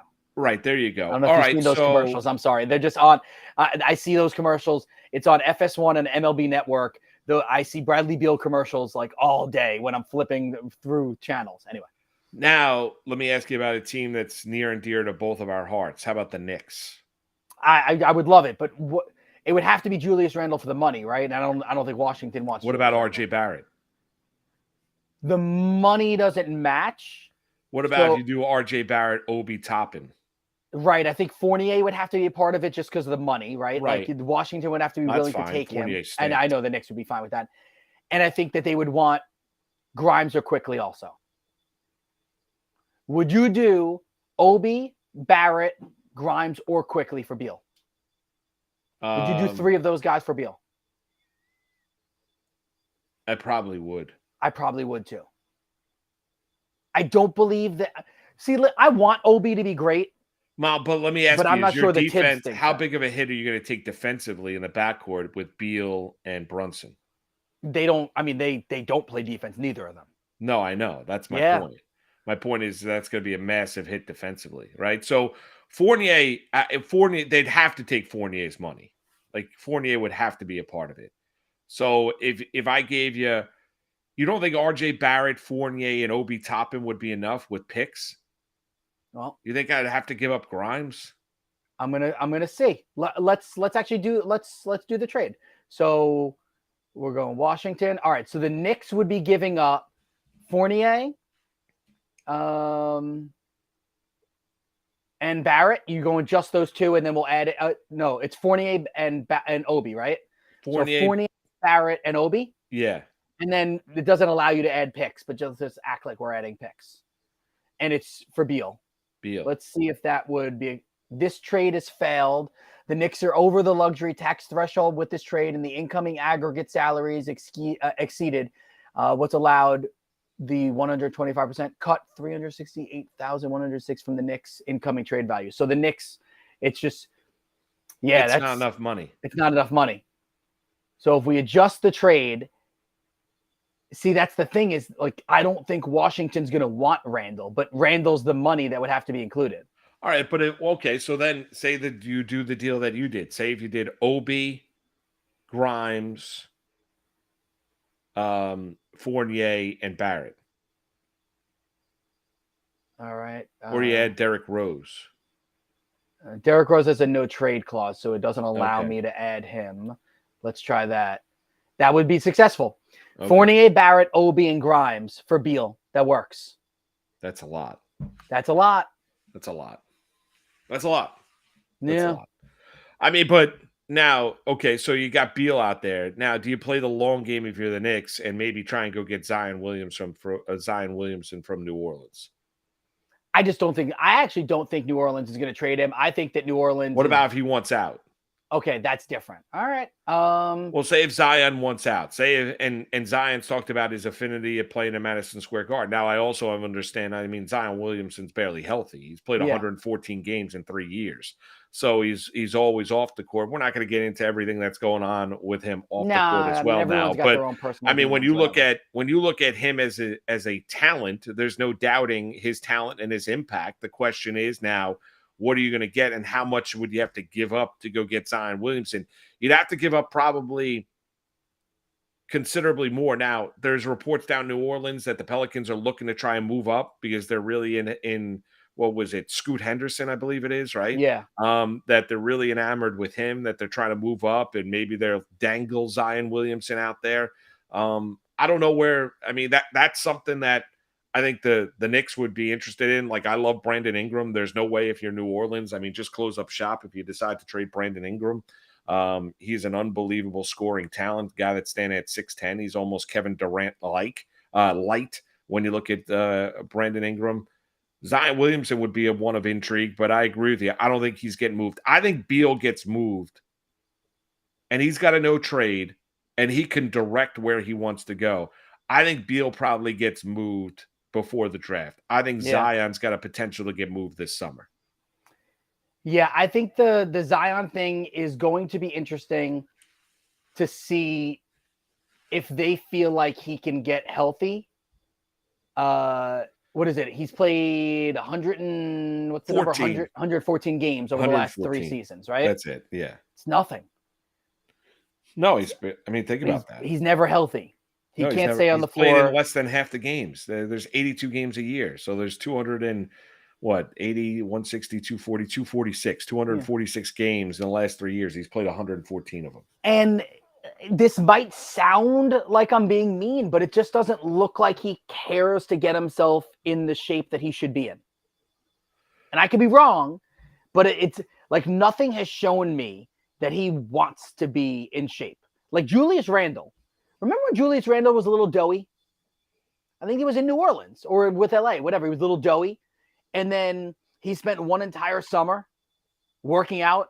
And he did that one picture where he was like in the mirror and he went like this. And it's like, whoa, dude's got some abs now. Like, what happened? Like, he changed his diet. He got in the gym. He worked hard. And he went on and had an all-star season. Like, Zion Williamson feels like the guy that, you know, and I know we might talk about Baby Gronk a little bit at some point in the show, but it feels like, you know, everyone has told him how great he was since he was insert age, right? I bet you he was the best third grader. He was the best fourth grader. He was one of the most dominant fifth graders, like, you know, on and on and on. And it never really mattered. Like senior year, he was a little bit doughy, but he was still jumping for the free throw line. So who cares? Duke freshman year, RJ Barrett was very ballyhooed and like, oh, is it RJ? Is it him? Blah, blah, blah, whatever. But Zion still just dominated, ended up being the number 1 overall pick. And then when he's on the court, he's great.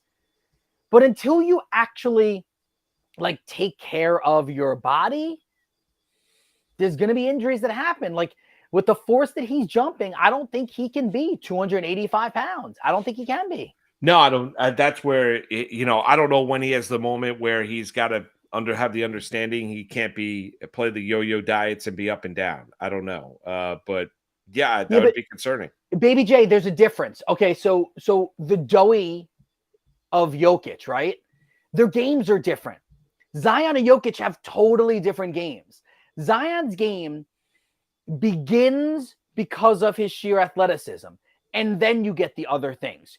Jokic's game is he's smarter. He's got the best footwork in basketball, you could argue. His vision is amazing. Like, he is a point center. Zion is an undersized, super uber athletic power forward. So you tell me that Zion is going to come back after the summer and be the best passing power forward in basketball? Well, then this is a different conversation. No doubt. They're totally different games. Zion is built on his athleticism. Nikola Jokic was criticized for lack of athleticism. Yeah. So they go about not saying that both can be equally effective playing the game. They just do it entirely differently. So, and those that are around Jokic will tell you that he's in incredible shape, that he might not be cut, might not be ripped, and might not have, but he is in really, really good shape, even though he has this kind of doughy look. Yeah. But let's not make it out to be he looks like, what was it? Miller from Arkansas, who everyone used to talk about his weight all the time. Who was the guy? Big O. Oliver Miller. Oliver Miller. Yeah, Oliver Miller. Remember, we used to always talk about Oliver Miller's weight. Big Country Reeves. Yeah, Big Country Brian Reeves. No question about it. So we'll see. I think Zion's got an opportunity to get traded this summer. We'll see exactly where Bradley Beal does end up. And Miami poking around. Miami needs to find a little bit more offense. We know that, given what we saw limitation-wise from them in the NBA Finals against the Denver Nuggets. You mentioned Baby Gronk. Let's get into it a little bit because, Keith, you and I, we both have, I've got 3 boys. You've got 2 boys. It doesn't matter, boy or girl, athletes in the family that like to play sports and do things. And we all, we all wish the best for our kids, whatever they want to do in life. I mean, it doesn't even have to be athletics. We both like sports because of what it can teach them at an early age about leadership, about camaraderie, about sportsmanship. Like, those are lessons that you can take on well beyond, a basketball court, a hockey rink, a baseball diamond, a football field, doesn't matter, right? If they're able to, peak athletically and are able to play professionally down the line, that's fantastic. But like, we're not looking at our kids now, just like I've seen this before with other, we've seen it with Marv Marinovich and Todd Marinovich. We've seen it with other athletes in the past where all of a sudden they're trying to build like the perfect specimen, the perfect athlete, the perfect quarterback, whatever it might be.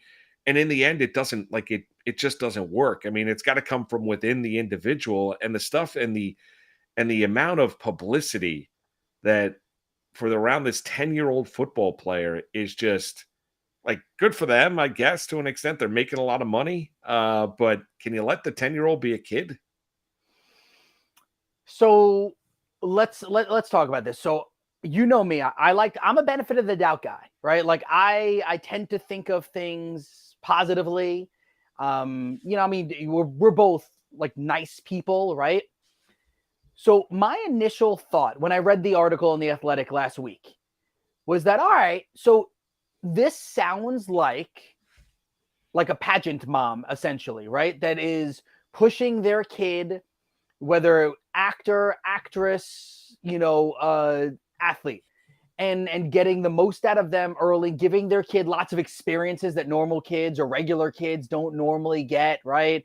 This kid, Baby Gronk, his real name is Madden San Miguel, is getting a chance to, tour universities and meet former, professional athletes and grow his Instagram following and have all this status. And it's things that a normal 9 or 10-year-old will never even sniff. So from that stance, I'm like, all right, it's not bad. Okay. Then you read a little bit further in the article, and the dad, who sounds like essentially he was a failed athlete and is kind of living through his kid, but has a PR background and is saying that, everything that we do, we're not spending. And I think the quote was, we don't touch any of the money that's getting brought in. It all goes into some sort of bank account, right? And he's claiming that this kid is bringing in hundreds of thousands of dollars right now. If that's true, Moose, you even go, all right, that could be cool. This kid could end up being 18, 19 years old. Maybe none of it pans out. And he's got, $2 million in a bank account to start his life. That's fantastic. All of that was cool. And then I saw that interview posted on whatever that show was. And I know you saw it too. I thought the guy sitting next to Madden, baby Gronk, was part of the bit. That was his dad. Yeah. Feeding him lines. This poor kid. The line that the kid, when the host says, like, what are you doing in the off season? And he goes, I don't know. And the dad goes, no. Tell him that you're getting massages by baddies. Do you know what that means? Do you even understand what baddies means? I don't know. Baddies means really like sexy women. Oh, okay. Nice. Like when you say, yo, she's a baddie, that means like she's hot. You're telling a 9, 10-year-old to do that. It feels wrong now. Well, yeah. When it all goes away, like, what's the reaction from somebody that has not reached adulthood? Like when the attention and the focus and the Instagram and the 15 minutes goes away, how do you handle it then when you're 11, 12 years old? I mean, I guess it worked for the Ball family, but I don't feel like it started this young. Well, I mean, but let's be perfectly honest. There are a lot of people that believe that the oldest Ball's son has the knee issues he has because he was playing in crap sneakers. Maybe. Yeah. I mean, and that, those sneakers were absolute garbage. Yeah. And they didn't provide him the support. I mean, there's a fear in Chicago that he'll never play basketball again. Yeah. I mean, think about that. So, like, let's be realistic here. Like, you look at things, and I get it. I mean, I've always, but that started when you had a young man who was 18, 17, 18 years old, maybe 16. We're talking about like a 9, 10-year-old talking about football. And I gotta be honest with you, like, kids burn out. Like, they do. Like, I'm sorry. Like, you can't live vicariously through your son or daughter and try and realize your dreams through them. Like, they have to have their own life and their own journey, whatever that might be. Your goal as a parent is to be supportive, obviously, give them life lessons, have an understanding of what right and wrong is, how to treat people, the fact that you have to be responsible, all of these things that you as a parent are trying to instill in your kids, before they go off into the world, college, and then, potentially if they decide not to join the workforce at 18, whatever it might be, but how they live the rest of their lives. But you can't go out and force your will. Like when the dad's talking about, well, I know what I was, I was an athlete, when I was growing up. So he's an athlete. Well, okay, great. But I mean, I've seen all-time great athletes. Michael Jordan's kids, were they great basketball players? No. I mean, gotta be honest with you, they weren't. I mean, you look at it, sometimes it just doesn't work that way. Sometimes there's no rhyme or reason to it. Sometimes all of a sudden out of, two people that maybe you say don't scream athletes, all of a sudden you have this unbelievable athlete. Like, that's just the way life works sometimes. It just does. So yeah. I just look at it, Keith, like the biggest thing for me as a dad when I look at my kids and they're playing hockey is, I'm not one of those parents that are screaming. I want my kids to play well. I'm proud of the way that they, play with their teammates, that they lead, that they have fun, they have a good time. I tell my kids all the time, smile, enjoy it, take it all in, have fun. I mean, that's really what it's supposed to be all about. None of this other nonsense. Like, there's so much, like, putting pressure on a 10-year-old is insane to me.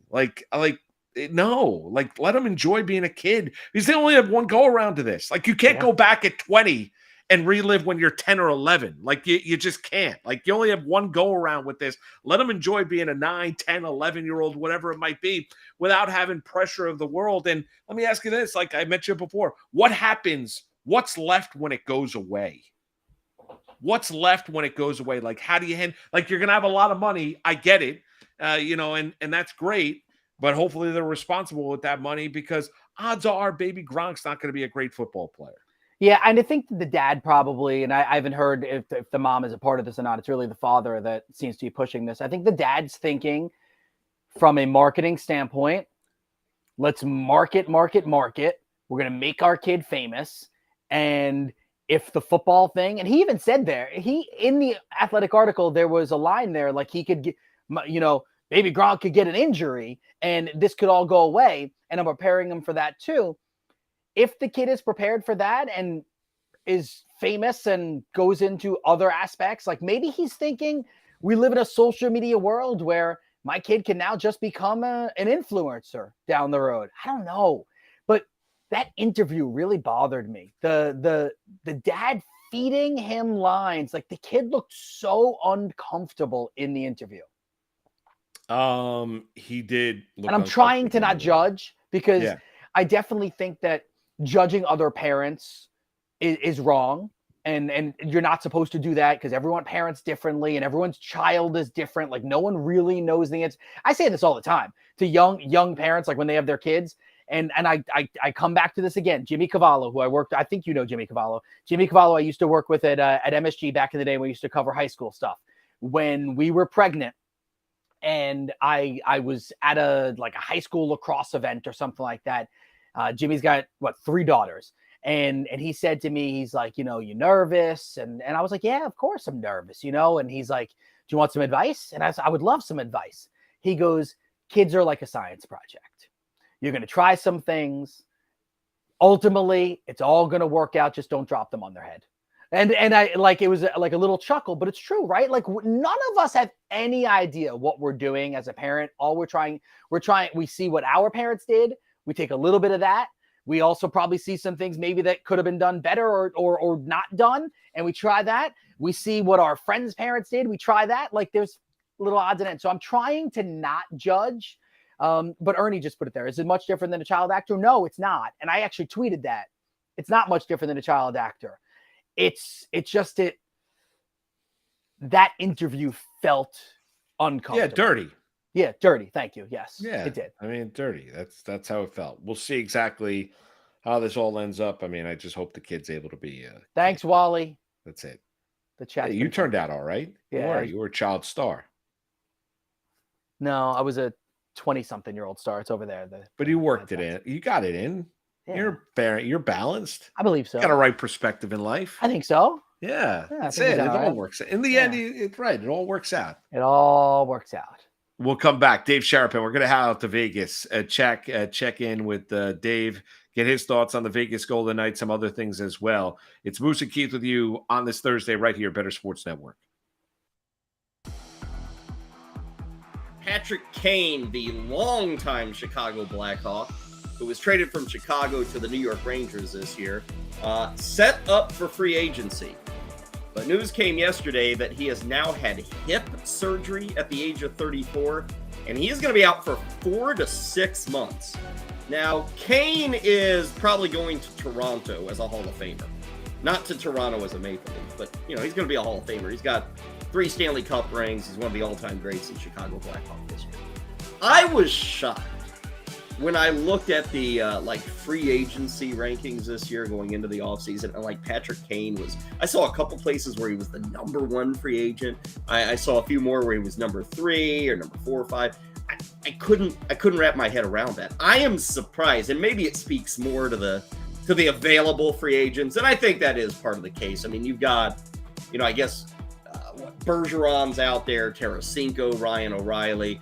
To see a guy coming off the season, Patrick Kane had a bad season. It might have been his worst season. He had 57 points in 73 games. I was surprised to see that he would be sought after in this market. Now, he is a veteran. He is a respected dude. He's got the Stanley Cup rings, all of that. But paying $6-7 million a season for a 34-year-old, couldn't see it. And now with this hip surgery that was announced yesterday, who signs this guy? And I mean, Patrick Kane was dealing with a hip issue all year. Now, he played through it, give him credit. He chose to have the surgery. He probably knew that if a team even was interested in him, they'd look at the meds and they'd put him through a physical and say, oh, this ain't going to happen. So he just decided to take care of it. Now, you play this out 4 to 6 months, you're talking anywhere between like October and Christmas for Patrick Kane. So even if you sign the guy, you're going to have a guy nearing 35, and you're going to get him for a half season. So I will be following that market. I mean, is anybody giving him more than like a $3 million base or $2 million base? Is anybody giving him more than a year? I mean, sure, there'll be incentives and options and all of that, but there's a guy that lost a lot of money, getting set for NHL free agency. Again, that opens on July 1st.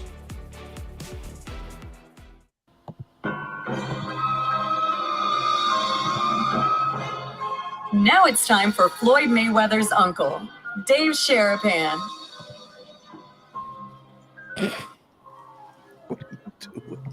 Dave, good morning, brother. Boy, it's good to see you guys. Yeah, it's Good been to see too you. long. Like that shirt? Look at that. Yeah, boy, that's nice. What is that? From Full House, they were throwing up a W. It wasn't for Wu-Tang, but then it was made into a Wu-Tang shirt. Oh, I didn't know who those kids were. I was a little DJ concerned. and DJ and Stephanie. Oh, now I can see it. Okay, all right, All now I right. can see it. Yeah, There you go. all right. I thought they were related to you or something. I thought Nope. you did something. Did not. No, all right, just making No, sure. didn't do anything, but thanks. Are Lou and Linda watching? Lou's golfing today, so Oh, Linda might nice. be watching, but Lou is out golfing. I Just know that. wanted to say hello to them. I know Donna's not watching, so No, you she's can tell not. her afterward. I will That's tell her fine. after that. She's got the boys have got field day today, so Oh, she- Donna's on field day? Donna's on field day today. Dunk tank? No dunk tank. They Oh, don't have okay. a dunk tank. All right. Keith Did you not do the take- dunk tank? No, he was the No, dunk but I assistant. explained more. So He Dave, was the dunk assistant. no, but can I plead my case to the court? Please do. So there are either 5 or 6. I think there's 5 classes of 3rd grade. Okay. Yeah. So all 3rd grade is together, but they all go to separate stations. Okay. Yes. So at dunk tank, you're there for like 12 or 15 minutes. If I chose to do dunk tank, I stay at dunk tank for all 3rd grade classes, which Oh, means I don't get a chance to actually see my kid for an hour and a half of field day, which is why I'm there. Right. So instead, you do dunk assistant for your kid's class, and it was fun. And I dunked the dad a few times on purpose when a few of the kids couldn't hit the target, right? And then time is called, and you move on to the next thing, and I move on with my class. And I got to go to the hula hoop thing, the pizza box carrying thing, the foam donut thing, tossing thing, the A lot of playground. things. Sounds like there was a lot of things. Yeah, it's lots of things. And then like Kona Ice and stuff. So I Well, would have Kona missed all Ice is that. always Kona Ice is minus 5,000. I mean, I the got price stuck on Kona Ice detail too. I was telling Moose. So me and one of the moms, because the kids are not allowed to touch it, because if they do, they'd probably be putting their mouths under it. And Kids stuff are like not that, allowed to touch No. the Kona Ice. No, So they hand me absolutely the thing, and I have to go. They're like, "Can I get tiger's blood and blue raspberry?" And I'm like, "Vroom, vroom," and then give it back. It's like dripping all over your hand and All stuff like over. that. Bees were Very all over sticky. me. Yeah, very not. sticky. Very sticky. Yes. So now that I plead my case to the court, is it okay? It's fair. That's a good. You made a good choice. I mean, I Okay. still think you in the dunk tank might be the clip that goes viral that pushes you right over the edge. It's close. I mean, it's going to go. If I because- was allowed to just do the one class, I'd do it. Yes, absolutely. Okay. I mean, we should have negotiated that. We would have had the agent to do that, or Yeah. at least the wife. Jody would have done that. There's no question. No, I would have had you handle that. I would have called for you. I know There's you no would've. doubt. So I'm glad you did it. Field day is great. Yep. Moose, get ready for when they come home. They're going to talk about field day nonstop. So Well, I'm that's excited good. for it. Yeah, I really am. that's good. What was Donna's role today? She wasn't. I think she was just like administration, like getting She like the handing kids out to, water or something? yeah, stuff like that. Okay. Yeah. She just wanted to make sure she was there for the boys. Is she the active mom? Like if suddenly a game breaks out, is she taking part in it, or is she more? Yeah, standing she on the would side take watching? part. Yeah, she would have fun with it. Yeah. Okay. Yeah, no doubt. No, she's not just like like a bystander and has no interest in doing that. No, Yeah, because she's no, like there she's are a going to be total some boys parents that are mom. like this on the Yeah, side. no, They're like, You can't do no, that. good job, she's a, Timmy. no, Yeah, she's a yeah, total no. boys mom. Yeah. Okay. She's there cheering, rooting, screaming. Yes, no doubt. Moose, did you tell Keith about my text to you the other night when I thought I saw your son on the Yes. promo? Yes, Did it you looked see this? exactly like Jackson. The kid No. looked just like him, did he not? He did. He looked just like Jackson. Yes, there's It no was doubt. alarming, Keith. So after the Knights clinched the Stanley Cup, which, by the way, it's still drunk kind of here in Yeah. Vegas. I mean, your dog still has a sweater on from the Took it Golden Knights, off. Yeah. It was too hot. I told the Okay. kids, listen, you got to take it off. It's starting to heat up here. Hasn't been 100 degrees here in 262 days. Amazing. Like it wow. makes no sense that Yeah, it's June 15th Yeah. and hasn't even been 100 degrees. I know. I yet. told It's getting hot. Peralta he should move back east. Yeah. Yeah, I know. He's coming back east next week. I guess he's going to come by. I don't know if he's going to New York, but he's going to Boston. Anyhow, I'm watching the post game, and they sum up the playoffs. Each round, shots, videos, big goals, crowd shots. And boom, there's a little kid in a Ranger jersey with the hair flowing. And I said, oh, that's Moose's oldest right there. My wife's like, who's Moose and why are you yelling at the TV? I said, hold on, rewind. And I rewind, and the guy calls. We start talking. I'm like, you're not going to believe this. I said, I think I just saw Jackson on TV. He goes, what are you talking about? He had just done his show and covered the Yankees and the Mets and all this other stuff. And because I'm 3 hours behind. So I'm like the late night call for a lot of people, which I love because I'm still on back East time. And I take this picture and I send it. And Moose said it just like me. Wow, that looks just like Jackson. It looked just like him. It looked exactly like him, but he was wearing a Ranger jersey and he had his face painted. And I was like, no. I go, well, he was wearing a Ranger jersey, but he didn't have his face painted. But it looked exactly like him.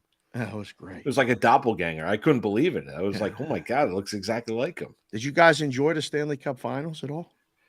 I mean, I watched everything, but it was a bloodbath. Yeah, I mean, I say that the Panthers were gassed and got outclassed.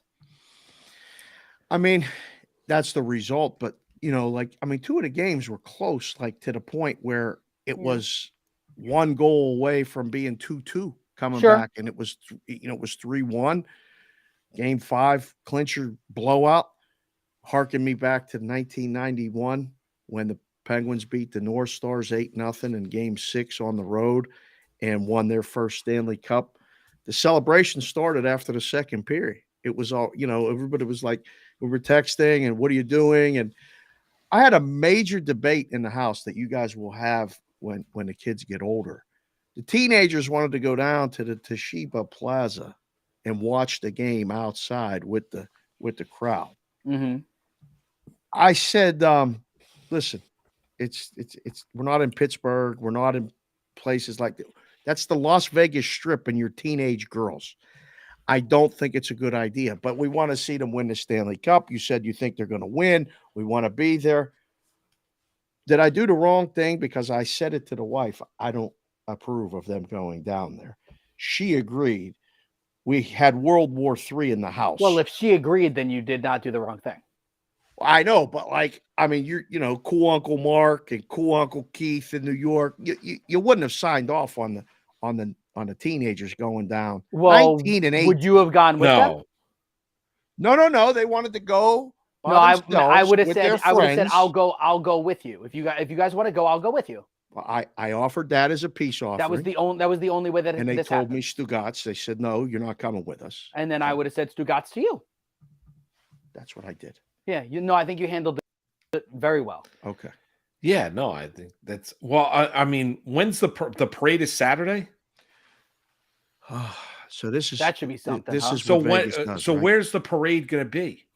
Saturday night at 7:00 p.m. Pacific on the Las Vegas Strip. They're going to go from Flamingo down to Trop and turn right into the Toshiba Plaza and have probably a nice big stage set up that the players get on.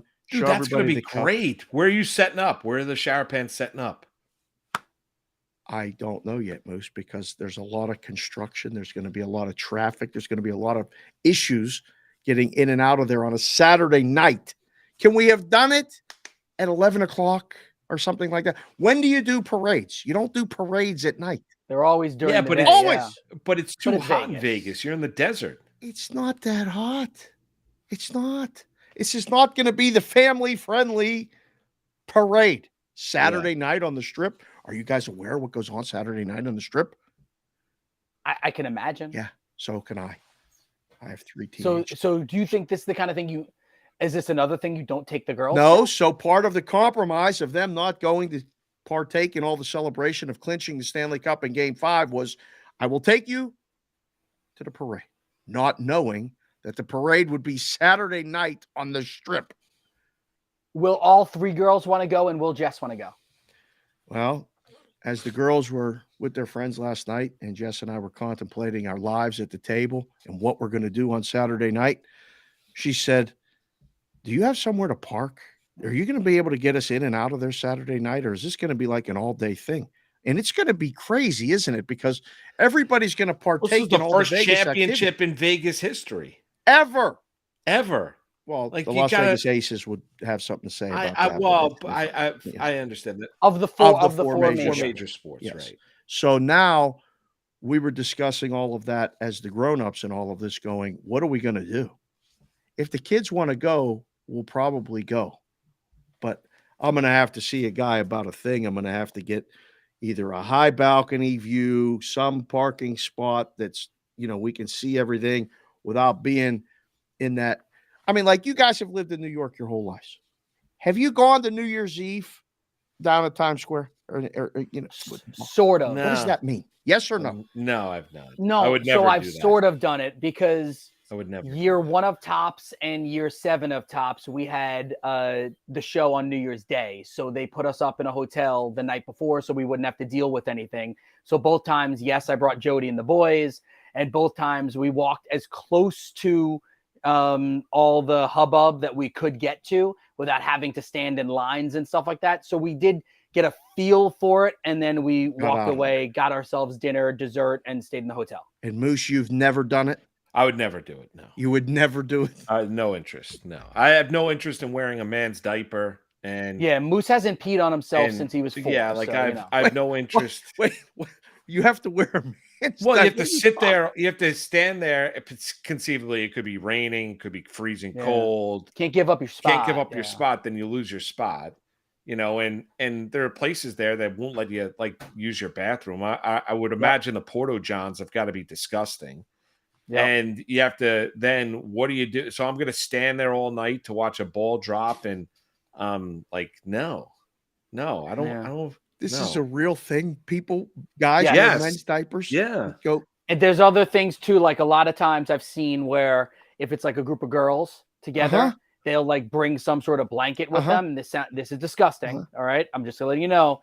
And they'll put the blanket around and they'll pee on the ground. Well, yeah, Dave. And then do you understand? pull the blanket back can I in. ask you a question? Maybe you don't have this in Vegas. Like you walk around the streets of Manhattan, there will be water bottles filled with urine. Yes. From Uber drivers and taxi cab drivers who can't find a or bathroom. the food vendors. Food vendors, too. they pee in a Poland Spring bottle, a water bottle that was drank. Right, they pee in that. They put the cap on and then throw it onto the sidewalk. Yeah, they should put in the garbage, but usually they don't. I just walked past one last night. It's disgusting. I've never. And he was thirsty too, but he didn't. Thank you. That's disgusting. That is gross. Yeah, all of it. I had no idea about this. Well, they don't put this on the shows. Like when you watch it from a distance, Ryan Seacrest they don't put this talk part about on this, the shows. I never heard Dick Clark talk about this or Ryan Seacrest. Yeah, this is news to me. Wow, I had no idea about that. No, I've done the Strip for New Year's. I mean, I've been on the Las Vegas Strip. They close it, and it's chaos and it's people.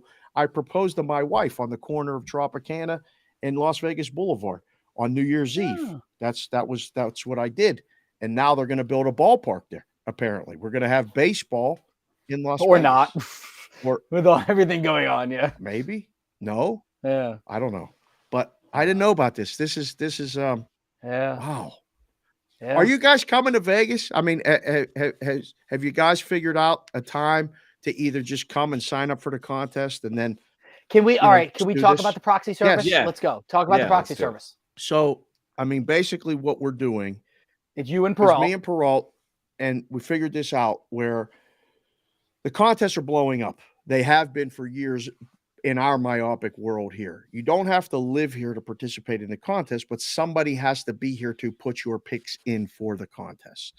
So there's been these proxy services where you hire them to put in your picks. You have to sign up in person at the books, either at Circa, at Westgate, or at there's going to be a college football contest at the Caesars properties in William Hill. So now, I mean, this is life-changing money. It's $1,000 per entry into these contests, but the formats are different. You pick 5 games a week against the spread in the Circa millions, and you can win quarterly prizes every 4 weeks. The last one's 5 because there's an odd number of games now. You win anywhere from $100,000 down. If you win it all, placing the money, you can win life-changing money. You can win 7 figures, $1 million. And we said, you know what? We've been in contact with a lot of people. Some of the other proxies tried to make a deal with us to be the official proxy of BVB. So we just said, we'll just do it that way ourselves. We, I know how to get the picks in. So we got, so we're going to have a system to do it. You get your picks to us ideally by Friday night at midnight Pacific.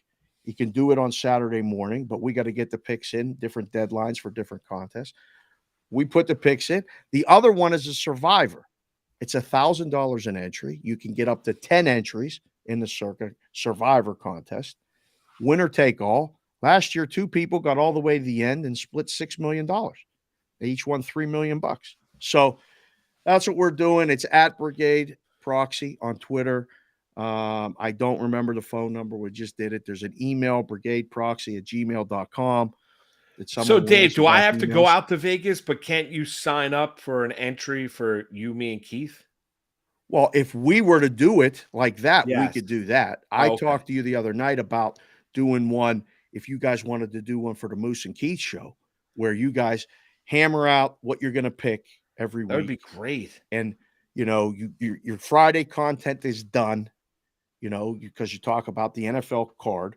How do you come up with the 5 selections? The banter back and forth. I've done it for years, and I picked it 62% back-to-back years and didn't make the money.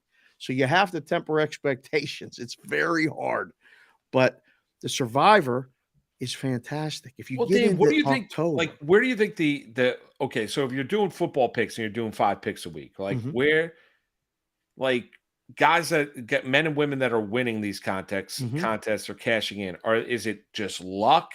Is it a system? Like, what do you think where it is? you got to get the coin flips to fall your way more often than not. And you see the NFL games, like a lot of them at the end are literally a tip ball from being decided the other way, a 4th down conversion, a flag. If you get 7 out of those 10 coin flip games to go your way, then you win. I mean, you got to have a decent opinion, but you got to pick it literally 60% to get in the conversation, to get in the money. But what you can do, in the Westgate contest, they do 6 3-week sprints and 3 6-week sprints. So like we went 13-2 last year, and 13-1-1 got $50,000. Oh, that's great. So we Off of 1,000.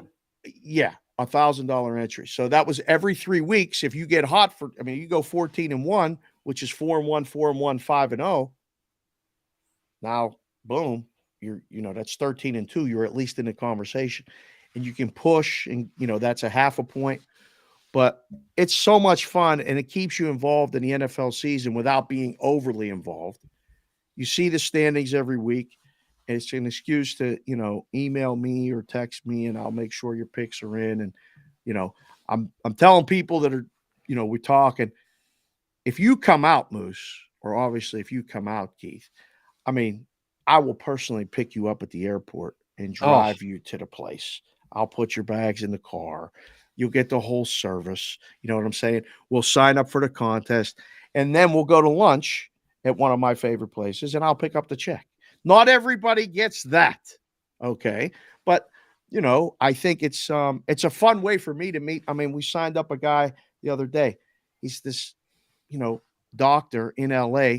Turns out he knows Al Williams, who knows Matt Deutsch, who knows us, who knows all these things. And I said, "Are you kidding me? What a small world!" That's said, a small this world. is amazing. So it was an unbelievable thing. And I think it's going to be a lot of fun in a way for us to kind of grow the audience of the show, Yeah. expand the network a little bit. And Besides the one social hit that I saw, how are you promoting it? we're doing a couple other things. I think this week we're doing Okay. shows. I don't know if the website's open yet or on. I don't understand all the things that the kids talk So about, now- the social gurus and all this other stuff. So all right, so let's say I'm gonna put Moose in this. Yeah. Moose flies Yep. out. You do all that stuff. He signs up at Circa. All right. Season comes around next year. Uh-huh. Literally, it's every Friday. He just sends you a text or emails you, these are my 5 plays. And then you go to the book, you put it in. Put it in. Yeah, put it in, and I'll send you're able to log in. I'll show you how to download the app. You can log in, you just can't do anything because it geolocates you. Yeah, you're out of So it. you're able Yeah, to see all the standings. You're able to see your picks after the deadline's in. You'll see what you're in. Then you can see all the other stuff that comes with that, the weekly standings, the quarterly standings. That's awesome. The annual standings. It does all of that for you. And it's all available on the website. We're going to talk about it on Bostonian versus the book. We're going to do all of that. So it's just a great way to stay dialed in to the season, participate in a contest that you normally wouldn't be able to, and have a shot at a gigantic amount of money. I personally like the phone calls every week. The conference call. Can you imagine us sitting here going, all right, let's look at the week 1 card. Who do you like? Why do you like that? Whoa, what do you think about that? I didn't even see that one coming. You each get a game that you don't really put up a defense for. And then you got to, like, if it's 3 of us, we got to come to a consensus with 2 more games. I mean, imagine us going to lunch at your favorite coffee place or, lunch place and sitting down for an hour, going over this, that, whatever. It's an absolute blast. It's a fun way to participate in football season. I love that. I don't know if I'll be able to get. I'd love to do it. I don't know if I can get out to Vegas, but You we got to do a same day service. If you come out in the morning, fly out, bring a dime, 2 dimes, whatever it is you want to sign up for. We'll get you signed up. We'll get you a meal, and I'll get you back in time for the afternoon flight out. We'll be in, zip, zip, zip out. Nice meal together, big bro hug. Sit down, spend some time together. You'll miss one day. You'll That's tell it. Donna, All right. tell Lisa, Lou, listen, I'll be back home. Jody, don't worry about it. The kids are fine. One day. I got a thing with Dave in Vegas. I got a thing. I got to go see Sharapan in Vegas. Listen, we got to do Donna this. call me. I'll talk to her myself. I know. We got to do this. I think it's got to be done. So it's got to be done. Ideally, there's a big golf weekend that they're doing. Each place does a football weekend that we're going to be a part of. Dave, when's the Formula One in Vegas? Oh, mid-November. Oh, mid-November. Mid-November. That's going You to be should see the construction for that. Where is that going to be? Right down the strip. The Oh, strip is one lane. They're going down the strip and they're coming back around Paradise. All my little side streets are right now. They're closed. They're one lane. They're this. They're that. I'm a pretty good driver, and I've been going around the strip for 20 years. So I know to zipping in and out. It's a mess right now. I feel like I'm in New York City traffic. I was back there that time 2 years ago. I sat on that George Washington Bridge and wondered what I did wrong in my life. I said, where are we going? And why is nobody moving? And why am I on this bridge? And nothing kept happening. And then it started pouring. And my kid said, Daddy, breathe. And I said, I got to get off of this bridge.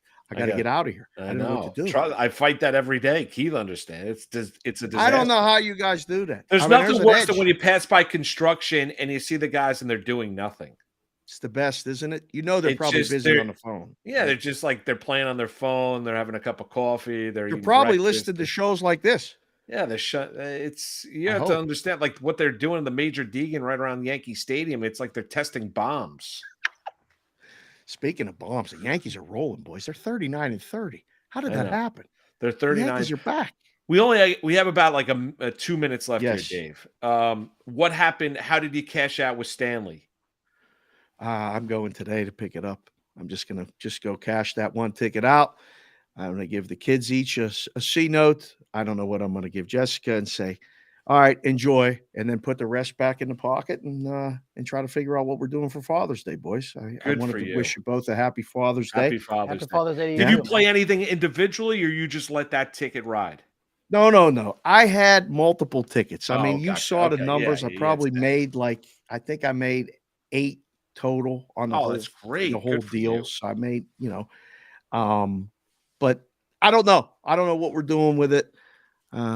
Might Well, be a Dave, trip listen, planned for the weekend. we love you. We're flat out of time. You guys are the best. Yeah. We're rolling out. Roll it out. Proxy service. Good job, Sharapan, Ernie. happy Father's Day. You too, Yes. boys. All of you. Happy Father's Keith, Day. Everyone happy is- Father's All Day. right. You too. You too. Are you all right, Yes. Keith? I'm great. You look great on NHL. was watching. Have a great Network, by the weekend. way, See you today. Tuesday, everybody. Oh, I got all the energy in the world. Wake up.